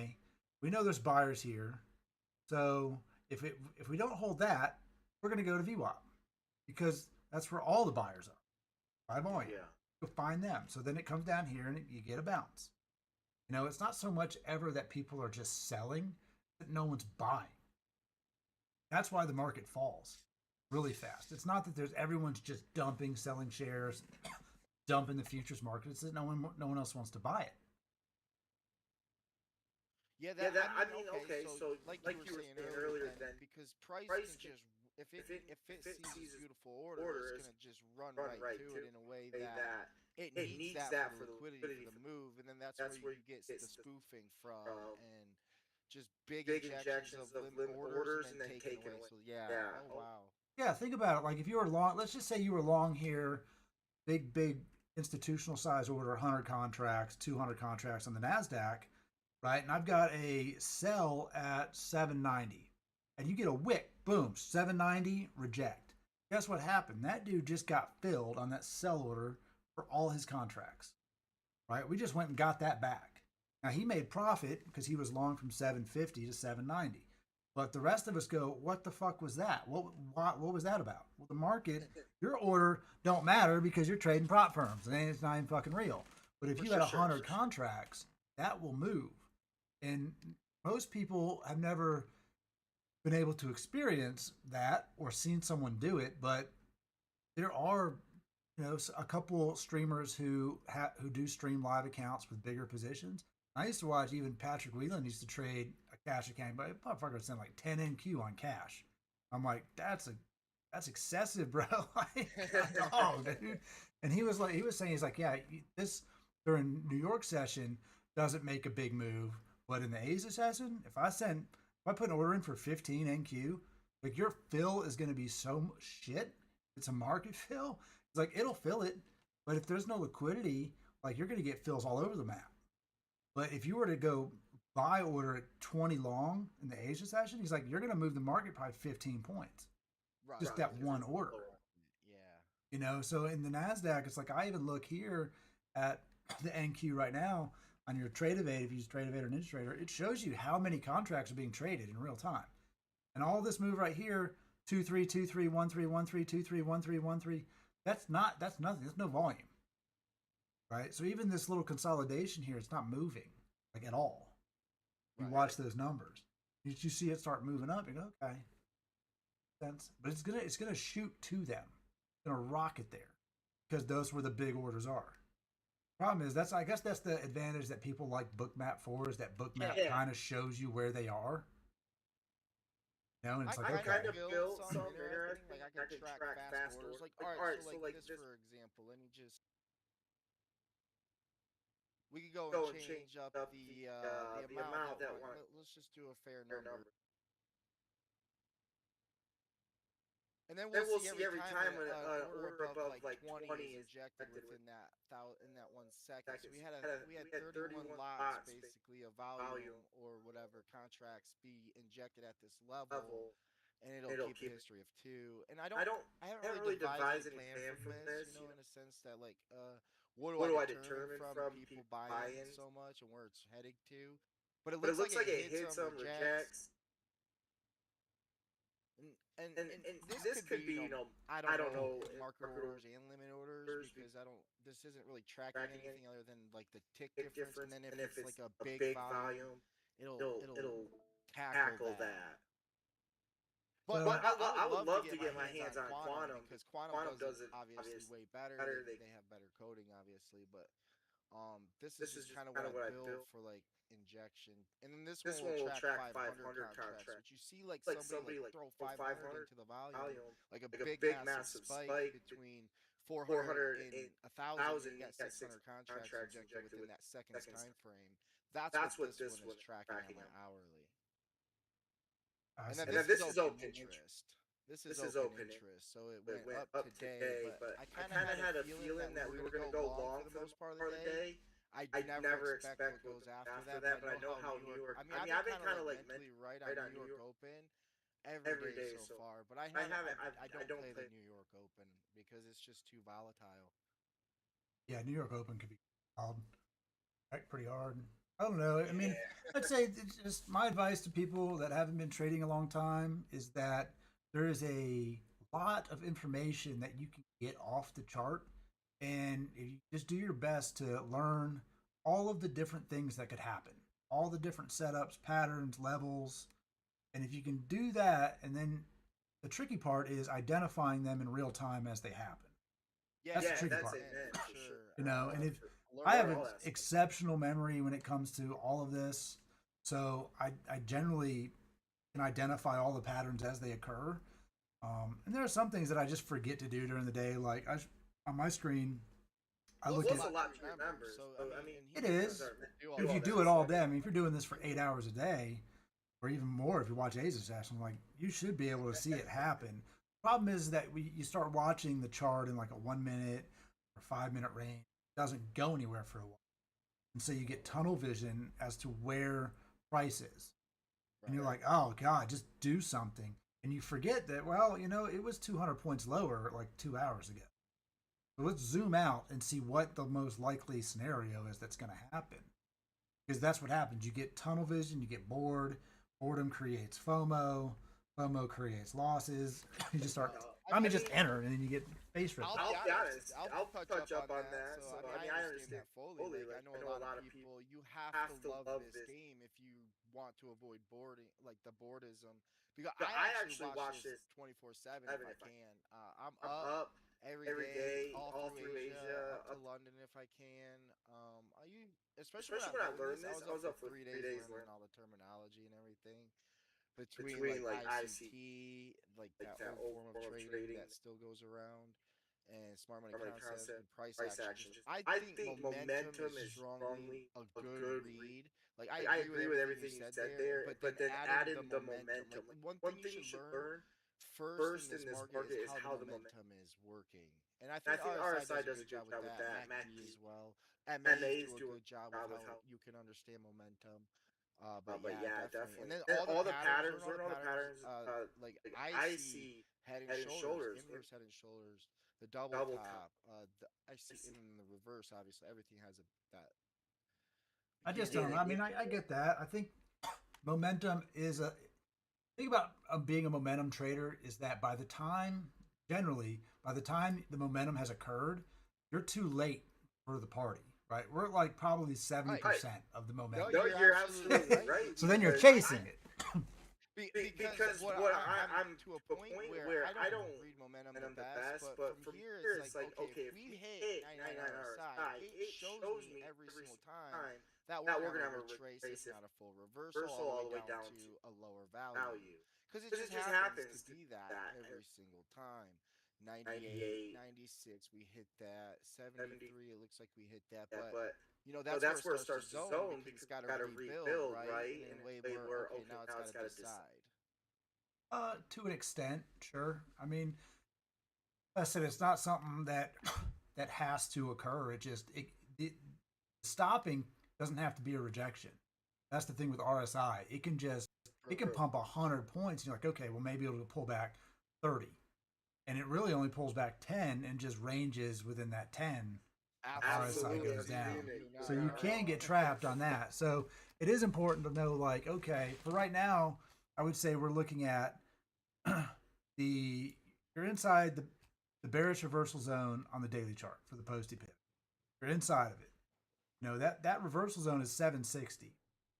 It rejects that because right now we're in just a huge supply zone, right? And so for it to get through that is pretty tough. What is going on, guys? Most of the time, it eats it. I mean, it hits that, bounces off, and just can't get through it, or just consolidates here and tries to grind through it. You got POC right here at 780. So you got all these things kind of in the way. Now, if you had looked at that earlier and said, when it was at 24,510 or something, you'd be like, there's no way it's going. Yeah, so far. And the same thing this morning, when you were at 988, you wouldn't think it's going to the bullish reversal zone. Way down there. And it did. That is the range of the day. And so you start off, go mark your range of the day. I'm gonna post these and go, this is where the most of the craziness is going to happen. Everything in between is just noise. And then follow the EMAs throughout that, follow the movement. If you want to be like momentum, I mean, like I FOMO'd right in today. I shorted at 780 this morning, 2 micros, NASDAQ. Held that thing through max pain, like $500, so all the way to the upside. And it's, at some point I said, all right, well, I guess we're just going to go to 25,000 because we're this close. And I flipped long in NQ, get my face ripped off. Never went back over that again. And at that point, it's like, okay, well, now what do we do? Everyone that says ride the trend, the momentum, that's fine. But once that changes, man, you get destroyed. And even still, you'd be like, oh, well, the trend was down. Trend was down all afternoon. Okay, well, the trend stopped being down like 45 minutes ago. Now what? Now what's the trend?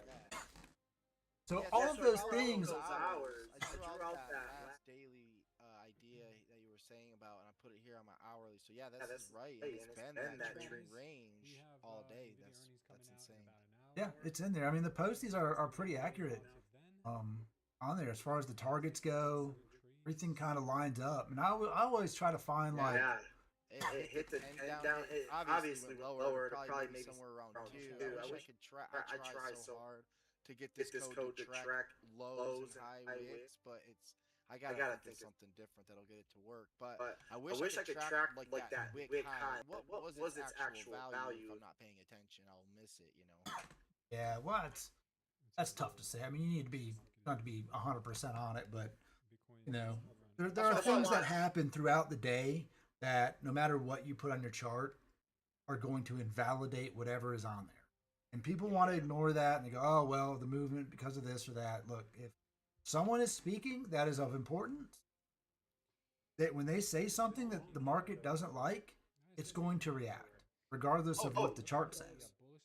Yeah, I mean, RSI really isn't a measure of points. It's a measure of like movement. So like if you jump 100 points within an RSI, that's telling you something. That's saying, hey, you've got really strong momentum to the upside. And that's what happens, especially when Trump talks. You see with 10 points, and it's always at like a high point. It hits from 80 to 100, and it goes to like 100 points in those 20 RSI points. It's just nuts, and it's what you don't expect. Yeah, 56. Exactly what you don't expect. Looking right here. I mean, I was looking for a reason to go north. Even here at 790. It's yesterday's high a day. It was like 805, 806. That so trying to push up previous day high level. Still way above VWAP. Riding the 9 EMA. Just riding it. So right now, that short-term moving average is what's supporting the price. Previous day, just so you know, it was 955. What's up, buddy? It did not go to 955 yesterday. The high of day or 965. Not yesterday. Am I looking at the wrong candle? Yeah, you gotta be, because it definitely didn't go that 24 hours NQ. The wick high is 955.67 or something. 959.50. Sorry, and then the low was 376.25. That's way down. Yeah, way down there. Yeah, yeah, real low.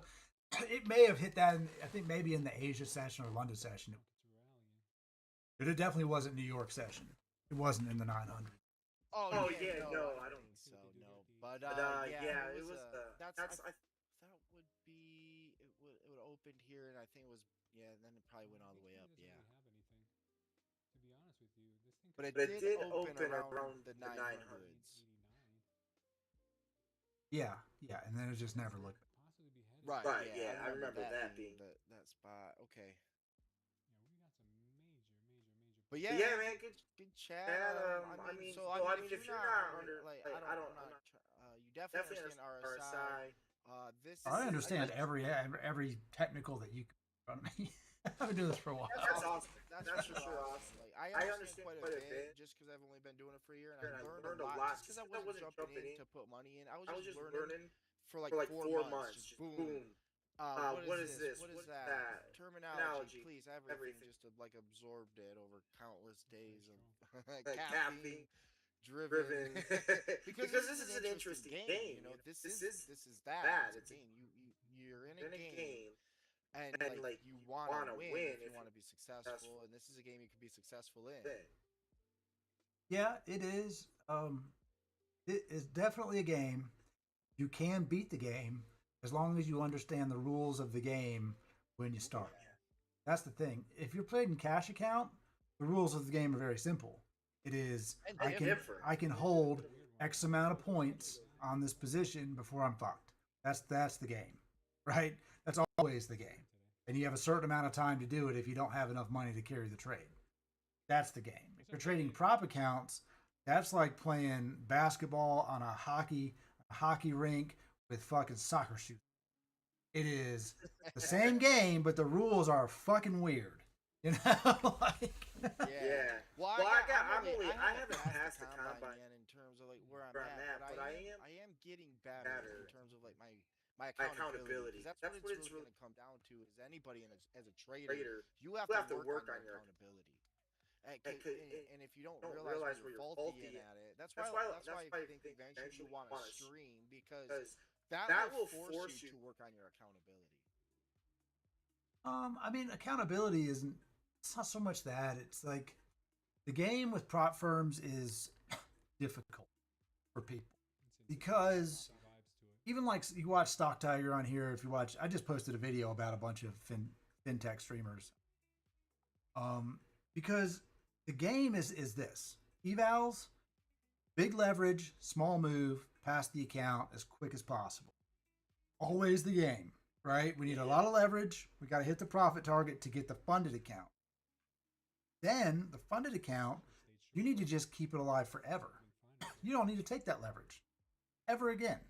Shouldn't be taking 5 contracts minis, 2 contracts. You shouldn't be taking minis at all. Most of them. Right. You should open up more combines to do that. You shouldn't. And then there's the trap, right? The trap is don't use your own money. Just buy more evals, buy more test accounts. Well, let me tell you something. They're not free.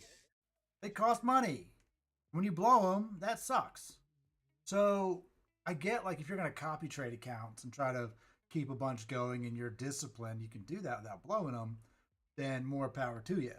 But if you just want to keep out there to keep trying to buy an evals and you keep running into the same problem, over leverage, blow the account, over leverage, blow the account, you know, pass the account, over leverage, blow it. Like you keep doing that, bro, it adds up to be a lot of cash, a lot of real money. And these are trades that if it was your real money, you never would have taken them. And there's a big difference there. And so all of the prop firms, what they've done is they've become these massive marketing machines. Everything that they do is out there to make you feel like you are taking advantage of them. And you are not. They are just taking your money. Period. But do you think the people are actually passing them and then getting payouts? That's legit happening. I haven't done it. It's legit happening, but the statistics are 1% of people who buy an eval get a payout. 1% of accounts. That's the statistics. To be 1%. Dude. 1,000 retailers try, maybe more, you know. Dude, when I tell you this, the prop firm industry ranges between 8 and 20 billion in revenue a year. 8 and 20 billion dollars. So if you had 500,000 people buy an eval, 1% will get a payout. Some of them will be big payouts, but for the most part, no one's getting paid because they can't obey the rules and they blow the account. And prop firms know that, and they adjust the rules accordingly. Like, what can we do to make it just a little bit better for us? Whether it's more time, whether it's trailing drawdown, you know, what rule can we put on there that just. But I mean, they don't want that whole 50K blowing. You don't want to go to a live trader blowing their whole 50K and they're okay with that. They have to have. But they'll never risk 50K. Prop firm will only ever risk 5%. Period. That's why there's that max loss, that you're gonna have in any account. But I get what you're saying because why create a trailing drawdown when you should just be static with that? Well, because trailing drawdown doesn't exist. It doesn't exist in the market under any circumstance. No, what I mean is like say you made 56K, they move your max loss to 54K for an example, right? They went up 2K past. Well, they don't ever do that. The trailing floor stops. That's not real. No, so in every firm, if you have a trailing drawdown in a funded account, once you hit the buffer, the trailing floor stops. It doesn't go. So think of it this way. Think of it in terms of if it is real money. Let's say I give you 50 grand. I'm going to let you lose 2,500. Okay, so you can go down to 48.5, and then I'm going to cut you off. But you went up to 52,500, and then you went over that. Well, I'm just going to put your floor at 52.5, and I have zero risk. I'm not going to lose any money ever. Right? For me, whatever you make is gravy. So it's zero risk. But that would be in like a live account scenario. In the sim funded account, they're only going to want you to trade that for so long before they would cap your payout and go, okay, we need you to make us real money because you're a losing asset to them. If you're taking payouts, you're a losing asset because they're not generating any money off of you at all. They're not taking your trades. They're not copying your trades. I don't give a fuck about none of that. I'm pretty positive we sign up for bots to copy trade us. No, it's not it at all. You think of it in the completely wrong sense. Because imagine this. What kind of business model would it be to go, you know what? You know what's a good business model? We're going to sell these people. We're going to sell people eval accounts. And if they pass it. I would argue they're used for hedging. So against your position. I would argue they're used for data. They're data mining you, right? They're going to go, okay, if 99% of people never get a payout from us, I'm not copying a fucking thing you do. That is the worst, right? It's like the worst case odds. You don't want to do that.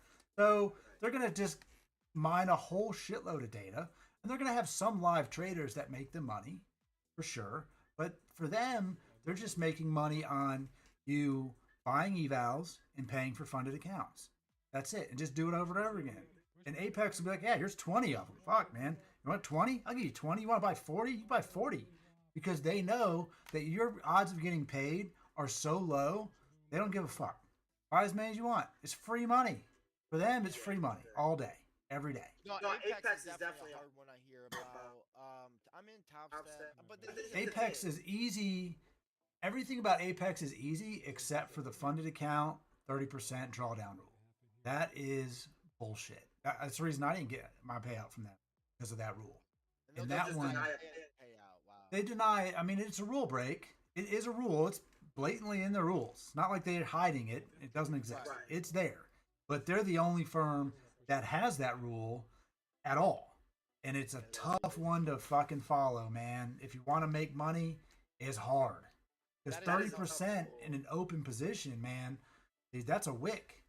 That's a wick on a candle. You're fine, and then you just, oh shit, what was that? And then they broke the MA rule. You didn't lose any money. Even when I got denied twice for that rule break, it was on a winning trade. But that trade wicked down below 30% of my total profit and went back up, and that's a denial. It's a rule break. That rule is the worst rule in the prop space, period. Almost all of them have trailing drawdown. Finding one that doesn't have a trailing drawdown is tough.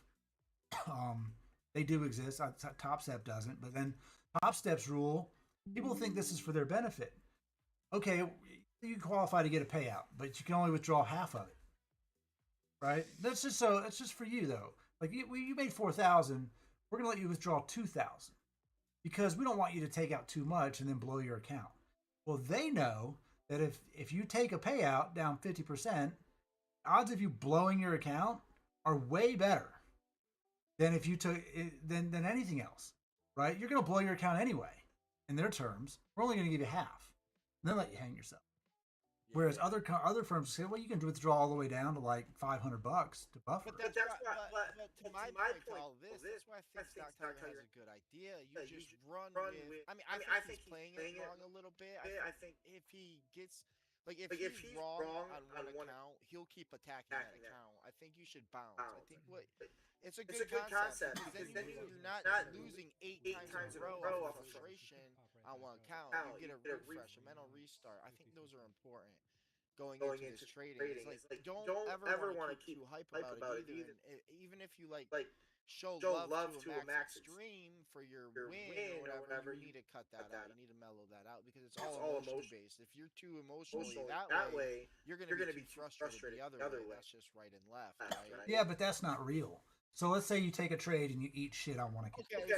Okay. Well, yeah, but just hear me out. You take a trade, you eat shit. Oh man, that account's down bad. I don't want to blow it, so instead I'm going to go and trade a new account that has more drawdown. But I'm still tilted from my other trade. So now I'm trying to get it. Mentally, you're still trying to get it back. But that's why you're doing a mental reset. For me, that would be a mental reset because, okay, it's a new account. It's another start. And I play like games, right? Because with games, you have those constant resets. You have, like if you're playing Super Mario Brothers, and then you jump and you die, well, you get that reset to do it over. And that's how I would look at going into another. But I could be wrong because I haven't had that experience. But that's the way I'm kind of conceptualizing the idea. But I do understand what you're saying. But that's why I think Stock Tiger is doing it right back to the point where he's actually taking up 25 accounts, whatever. 10 of them combine, or maybe all 25 are pro accounts, and he's still playing the combine because you might blow an account, but if you're still in the combine, you're giving this money away. But if you're getting payouts like Stock Tiger, like 8,000, you have some accounts working, then some accounts not working. Those accounts that aren't working, but the accounts that are working, you're getting thousands in payouts. I don't know what he said he was at this half of this month already, but it was somewhere 30, 40 plus thousand, and that's a lot of money. Yeah, you can give those back to combines, maybe 10,000 back to combines if you can regenerate another. So there is definitely a loss and a win statistics. And I mean, I like it. Let's get back to the original point though of how you handle like a cash account. And how that's different from prop firms. Because like you said, prop firms are basically, you just want to go all in just to see if you pass it. And then it's like, okay, then you want to scale down. I didn't catch all of that. But let's talk about like a cash account. Like I did it, but I raised like $50 or 200. Got wiped out in 3 seconds at Trump's speech. Also during the New York. So yeah, well with cash account, like if you lose $50 in a cash account, it feels different. It's very different. It's not the same. It's not like, I took a little loss on this. You're like, fuck. Right? Because that's money you do not get back. That $50 is gone. So it hurts more. But what hurts the most is when you constantly cut positions that go green. You just didn't have enough patience or time or whatever. So with cash trading, you put more focus on what you're doing than props. Props, like I'm in and out all the time, and you're over leveraged to get bigger moves, and none of that's real. None of that's real money. You can't do that with cash, and if you can't do it with cash, you shouldn't do it in a prop. That's the way I look at it. Like if I wouldn't take the trade with my cash, I damn sure don't need to be clicking the prop button. Now sometimes you can load up a prop account. You just want to play the game. You just need to clickety the buttons. Where I say you got clickety them because you're bored and you want to do something. But you'd never take that with your own money. You'd never. Like even this MOC candle here, I know from 6 years in the market that it's probably going to reject the absolute shit out of this, most likely. And then NVIDIA probably going to pump or dump into open or into the close. But if I was going to look at it on cash, I got to look at it as like, what are the odds of this trade going in my favor? And look at the leverage required to do it. I've ate shit on cash. I mean, ain't no denying that. I've taken trades where I'm like, all right, well, I'm going to go 3 M&Q into this thing, and then next thing you know, I'm down 300 points, 400 points. Fuck. Okay, that was a bad idea. But if you look at like guys go, oh, I can't take micros on my prop firm because micros don't move enough. Bro has not tried it on cash. It will move. And the thing is like, if you get responsible to take disciplined trades on a prop firm, I would trade cash over prop firm all day. There ain't no payout window. There ain't none of that shit. So in the study of learning to trade, I did hear that people would recommend prop firms because it does build some structure, or at least give some structure towards that. But dang, so I mean, my only fear is when I enter a trade on a prop firm, at certain times this happens quite a bit, but it's like I enter, and again, I don't use any limit order to stop loss or take profit. It's all automatic, fast cocky executions, market in, market out. I feel like there could be some form of hedging building up, but I don't quite believe that all the time. Hello, Monica. We got the next MOC candle going up here in just a few seconds. I don't know. I mean, with cash, I can go long and short at the same time. I can go long MNQ and short ES sometimes, or I don't have to worry about any of that. On a prop firm? On prop firm, you can do long one. How do I put it? One market and short another market. Like you can go long NQ and short gold. Gotcha. So like long an indices, short a metal. You can do that. You wouldn't be able to do it from NQ to ES though, right? Because No. they are correlated. No, those are in the same. Those are indices, so you can't do that. But you can do it in a different sector. Completely. Gold metals. Gotcha. All right. Yeah, since gold is metals, you can do that. But there's a lot of things that people have to. I mean, like I said, I don't knock prop firms for what they are. I knock people who promote you buying, constantly spending money on them. That is not the name of the game. The game is get you a prop account, learn to trade it, learn the platform, be successful, get a funded account, keep that funded account forever. That's the game. And then you know what? Once they paid you a bunch of money, like here's the thing: people chase. You'll even see it in his Discord. They're chasing that in a 50K account. I'm at 53,200 requesting a payout. Okay, you can get your $500 or whatever. That's cool, and then blow the account. Why not just take that like a savings account and just make yourself $200 every day, get it to 65,000. You will get paid forever if you can do that. If you can just stop chasing the bare minimum and go for, you know what, I need 65,000 in this account balance, you will get paid forever. I think what my stand has been so far, even with paper trading, I try to take like small executions. I've been doing it more different and just playing NQ and getting those bigger visual wins. I'm not comfortable with seeing negative 1,000 drawdown plus 500. I'm not used to seeing those numbers. Like I already told you at the beginning of this, I'm in and out at like $30, $40. So that's what I was used to see. So yeah, I think we have to condition ourselves to see these bigger numbers too. Like I mean, that guy was playing with 150 contracts on some paper account, and it was like I haven't even looked at any of those situations before because I've been just trying to keep it as realistic as possible. But I think that's a downfall for like people. I think you should play those outlandish numbers at times so you can get an understanding. Yeah, I mean, even if you just if you open up a cash account with any firm, put $50 in it, you'll get access to a demo account. That's just fake trading, paper account, and you can trade that and just go, yeah, I wonder what it feels like to click this thing like 50 long. Was that right? Was it like a lose immediately? A bunch $50. Oh, but on the demo account, yeah, on the demo account, yeah. If you just want to see what it looks like, it definitely don't feel the same, but if you want to get used to doing it, my advice to people in the prop firm industry is don't just keep buying evals.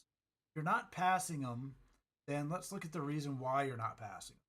Let's figure that out before you keep buying them and keep doing the same thing. And once you pass one, then let's try to build that account way up there. We don't have a goal, and I stress this for people that trade like take profit trader. Like I have a take profit trader account that I'm eventually just going to reset it, a funded account. My buddy goes, well, why not just buy another eval and pass that, and then you'll have one for $100 instead of $600. Okay. Well, let me tell you what I know.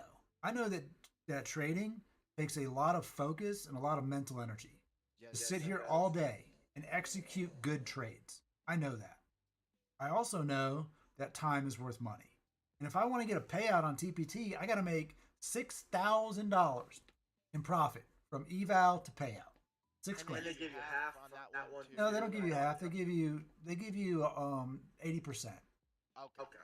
So, but I'd have to make $6,000 simulated profit to get a payout. Or, and I have to do it within, obviously I have to pass the eval within a certain amount of days, and then I have 5 days to wait. So we're going to give up a week anyway. I'm going to give up a week plus $6,000 to get there. Or I could just reset this account and I can just trade it and have no time restriction and have no profit target. Which one sounds easier on you, like mentally?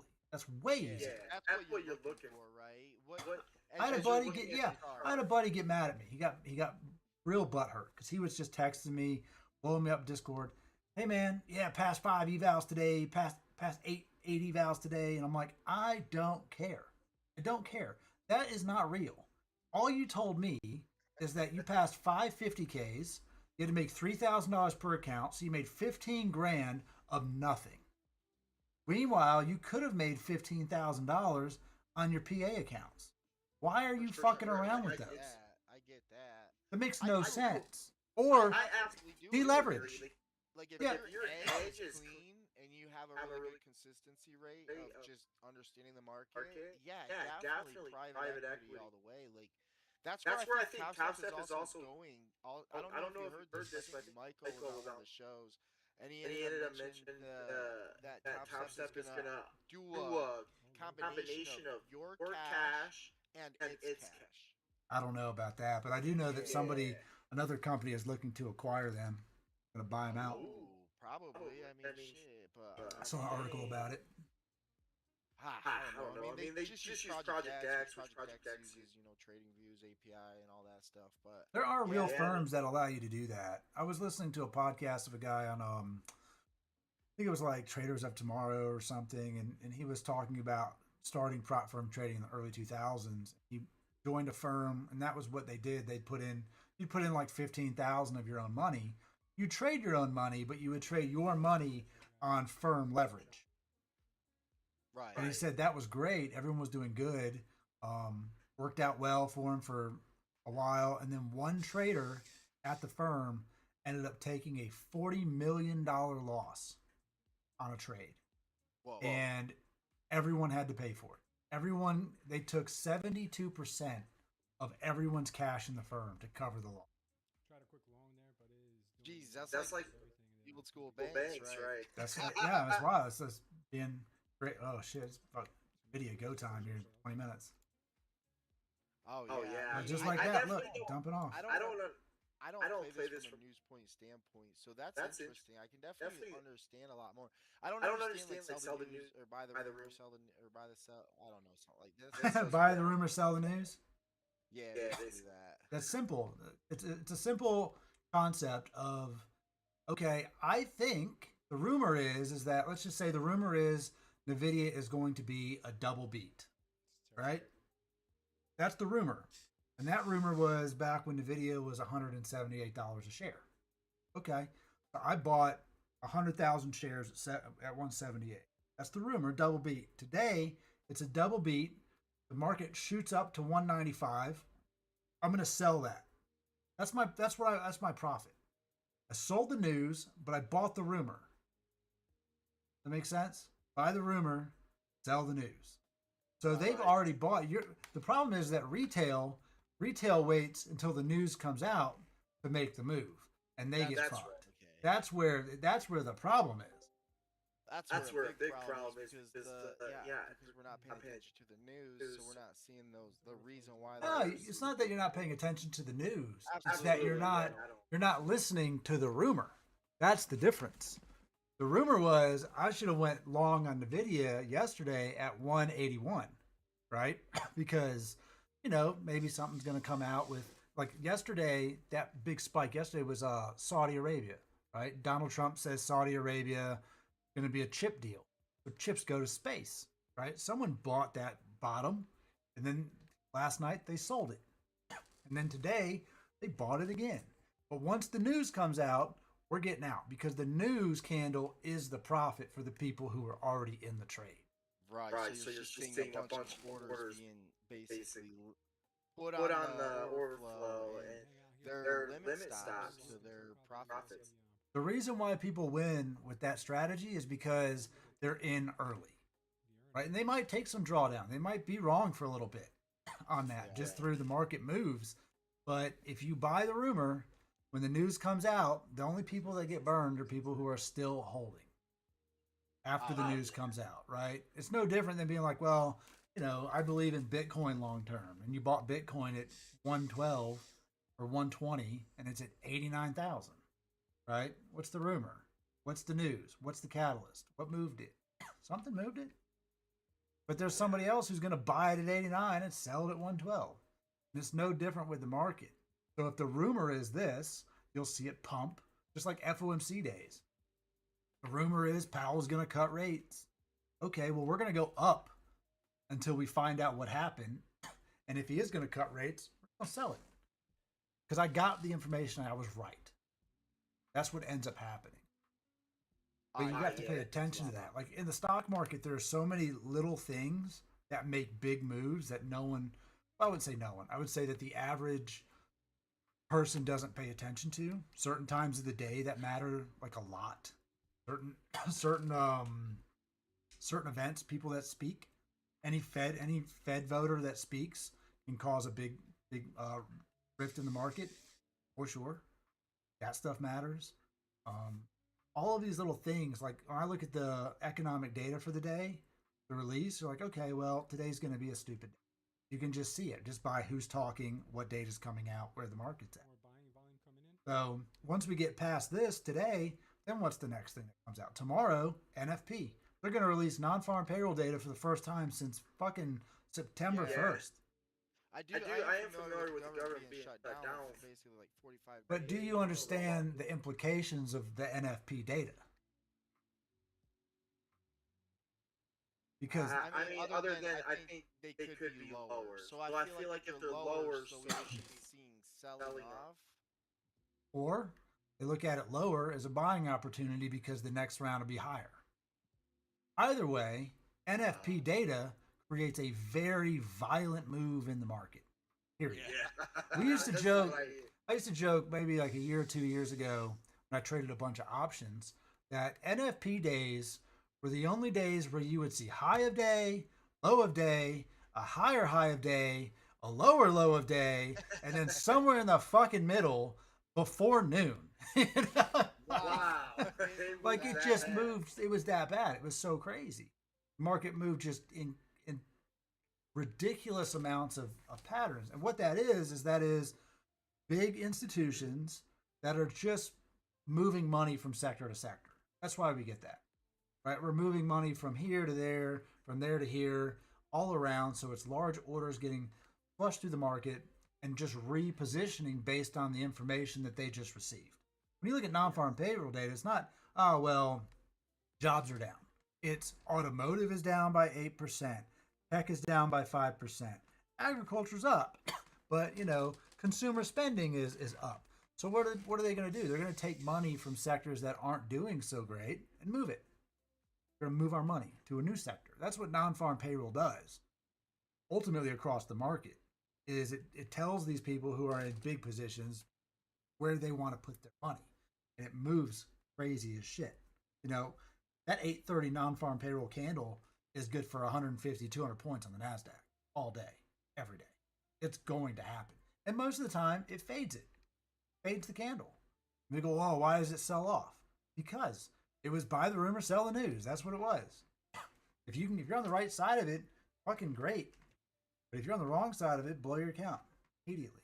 But that data matters. And then what happens throughout the rest of the day, dumpster fire.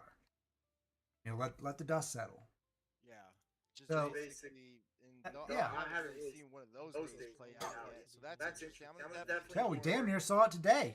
988, 504, 820. Yeah, so we get real high there, and it shot down, and it's been kind of ranging back up to 50% of it. Yeah. And ultimately, where's VWAP? 692. We went back to VWAP in the close. Right back to VWAP. Yeah, and touch on your point. Like when those gap fees happen and the VWAP is like nowhere to be found, VWAP does kind of move towards price. Well, it has to. Right. It does have to move toward price because there's still buyers. And that helps it connect later for sure. So it does. Yeah, I love it. And I love having that VWAP. That is a new level for me. I have usually those normal ones are IB low, Asia high, and stuff like that. Past hourly high, past hourly low. I mean, those are all fine to utilize if you're going to take a trade that can sustain that move. That's what it comes. That is what you should take away from this. You're going to put those levels on there. You're going to go, okay, well, I think it's going to go to the previous high.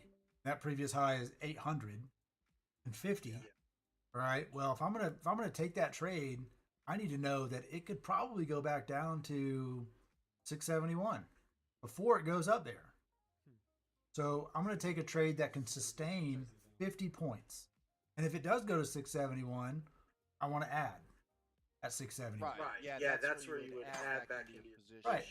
You stay confident until the trade is just invalidated. And it doesn't even have to be invalidated because it's no longer going to go there. It's going to be invalidated because it no longer has enough time to go there before you have to be out of the trade. And you pay attention to the hours then, so like every hour. Well, look, boom, look at that shit. There goes. What the fuck was that? See that shit? What the fuck? No. What happened? Oh, The NQ just went to 760 and froze on the chart. Look at that, 760. Nvidia has not moved yet. So what was that? Someone just filled a big ass order at 760. Market did. Turned a good day into a horrible day. Went 730 to 760. One candle. And now look, sells off. Somebody most likely just sold a decent sized position at 760 going into this. Most likely what happened. There's nothing else. There's no other reason for it. And it was just a wick. Yeah, pure wick. Yeah, so that was one order that got filled, and then it went right back to where it was. There's nothing in between. Nothing there. Not too late for a long. I thought you were short, Samby. Yeah, that's how I would look at it and go, okay, well, if you can do that, you'll have a better win rate. And keep in mind, not every trade has to be a winner, but they will almost always let you out of it. And the psychological warfare with yourself is you're down. Yeah, let's say you're down $400 on a trade and you're like, this fucking sucks. It goes back up to your entry. Or even let's just say it's within $10 of your entry. At that point, you have to, in your mind, be okay with getting out of that trade. I'm going to leave that trade alone. Even if it goes your way, I'm out. It gave me my money back. A bad trade, didn't love it, I'm exiting. What most people do is flip on the greed switch. All right, well, you got yours. I went through hell, and now it's my turn. I'm about to get paid. Market don't give a fuck about that. Ideally, what ended up happening was you took the long up here at fucking 730 or 725, and now it gave you an exit. You didn't take it, and now it just bleeds out. You know, and you're just pissed off. Yeah, you're just pissed off. You're like, oh man, you could have walked away at break even. You had a bad entry, or you took a trade you shouldn't have traded because you FOMO'd into it, went through the pain, it gave you an out. That wasn't good enough. I have a trading buddy who has probably blown 2,000 prop account. Damn. Easily. He's probably spent 200. I'll bet he spent $200,000 on prop firms in 2 years. Yeah, it sounds about right. Especially if different sizing, good average $100. So many. And that was him. That was always him. Oh man, it's gonna go. It gave your money back. Didn't get out. Nah, I'm still in. And then he just get ripped every time. Every time. Yeah. The Think about that's take paper trades. They'll be swing trades a lot because I want to understand, and price always does seem to want to come back to you, whether it was the next day or it can just stay. It's just a big range that it's just traveling through. It is. It's a huge range. Most of the times. Yeah, no, it's he would leave trades on at night sometimes. Like, all right, I'm gonna go long, go to bed, and then wake up, suck, down $1,000, suck. Yeah, that's terrible. Or, he puts a stop in. Oh, I got stopped out, back in. He would do this constantly.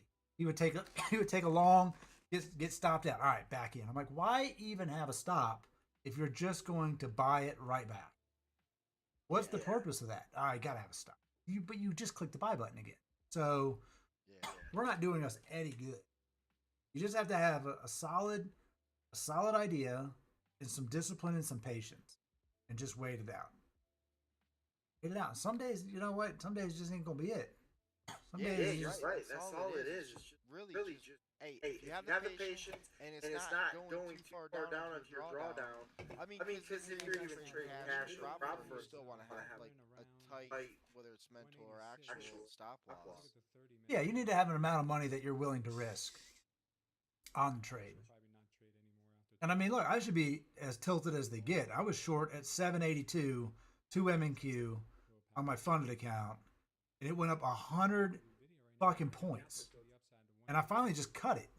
I was like, all right, well, obviously we're just going to have a stupid fuck up day all day. And then I watched it go 300 points in the money. All I had to do was nothing. I just had to sit through it.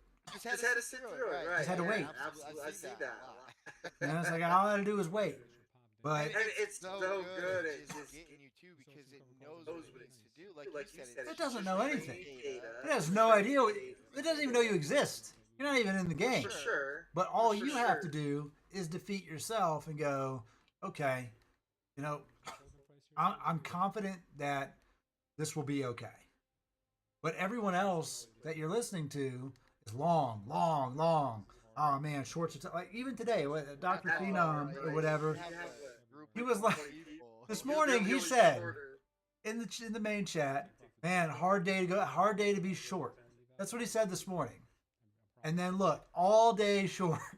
I was like, yeah, it is. It's hard to be short on a 300-point pump. For the first hours. Yeah. And then what happened? We went from 980 to 500. Easy day to be short. Like what are you talking about? And then it pumps back up. Ah, well, look, hindsight's easy, man. Hindsight's real easy to trade. Super simple.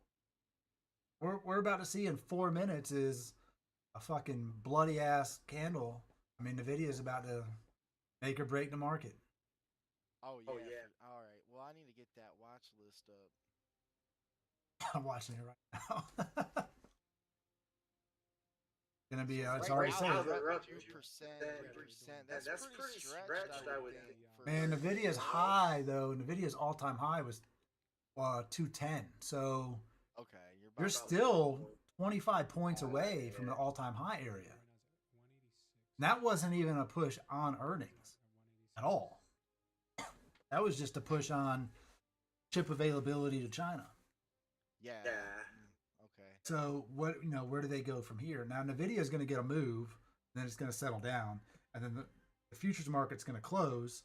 They're going to do their conference call, and then it's going to decide how bad it's going to fuck you with the conference call. And when it opens at 6 p.m., futures market will have gapped. Yeah, for sure. I do feel like it will gap after what you've been talking about. That's what's going to happen. I'll have to look into it on my end so I can understand more about it. I don't expect you to give me everything, so I can do some research. I appreciate you. You can watch the Nvidia chart through the maintenance hour. You'll get an idea of where it's going to go. Do you like DSM? I mean, that's the actual semiconductors. That's like the Taiwan semiconductor manufacturer. TSMC. Yeah, they're important. They're usually the first or the second of the chips to report. The one that is a little bit less paid attention to is ASML.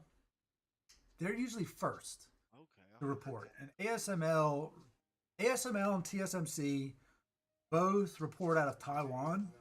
So their earnings report actually comes out at like 2 or 3 o'clock in the morning Eastern time. So it's not, it's way before market open. And so our reaction doesn't usually, we don't get to trade that unless you're up in the middle of the night. But you'll wake up and be like, why is the NASDAQ down 1.5% or up 1.5%? Because they reported in the middle of the night and the shit went and hit the fan. You know, those two companies are big movers because what they do, you know, TSM obviously manufactures the chips. They do a lot of chip manufacturers for a lot of these people. ASML manufactures the equipment that manufactures the chips. Okay. That's why they're priced like 5 times, well, about 4 times higher. Well, that and they haven't split recently, but their guidance tells the rest of the manufacturing industry in the chip space if it's growing. Do we have a need for more manufacturing?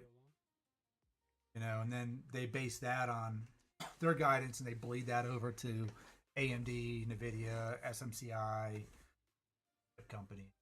Okay. What about I know that the Saudis are doing a lot more business with us, and they've just also I know that they were in an acquisition of EA Sports along with like other holdings and such, but there's going to be a big buy from EA coming in if it has already happened. Yeah, we'll see what comes of it. I mean, all of it is all of those things don't really take fruition for months. Like Trump came out yesterday and said they're going to invest $1 billion into the U.S., but that doesn't just like happen overnight. You know, like that's a tentative deal, and then oh shit, here it goes. Yeah, here we go. Oh shit. Oh baby, look at them candles. Damn. That's where I would probably take my exit. Bro, you can't get out fast enough.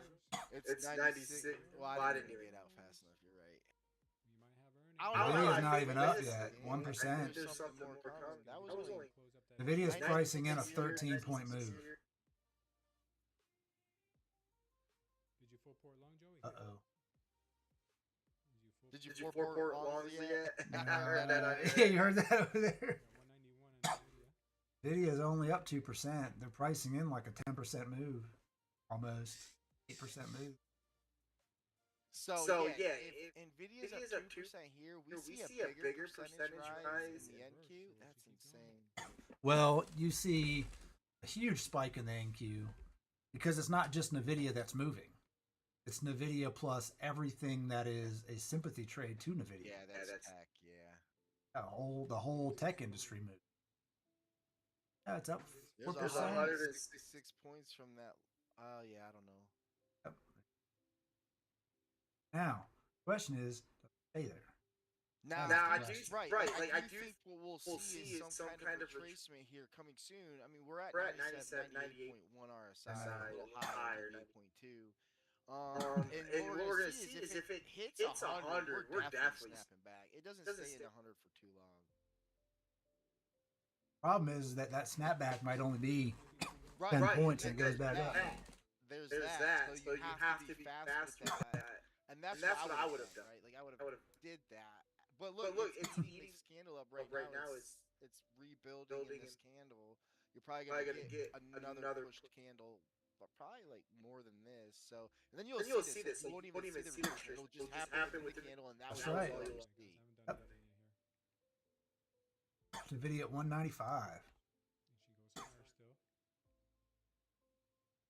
All right, give me 1 sec. I gotta step away for a sec. NVIDIA saved the day. Can't go up forever, says Mo. Yeah, 100% right there.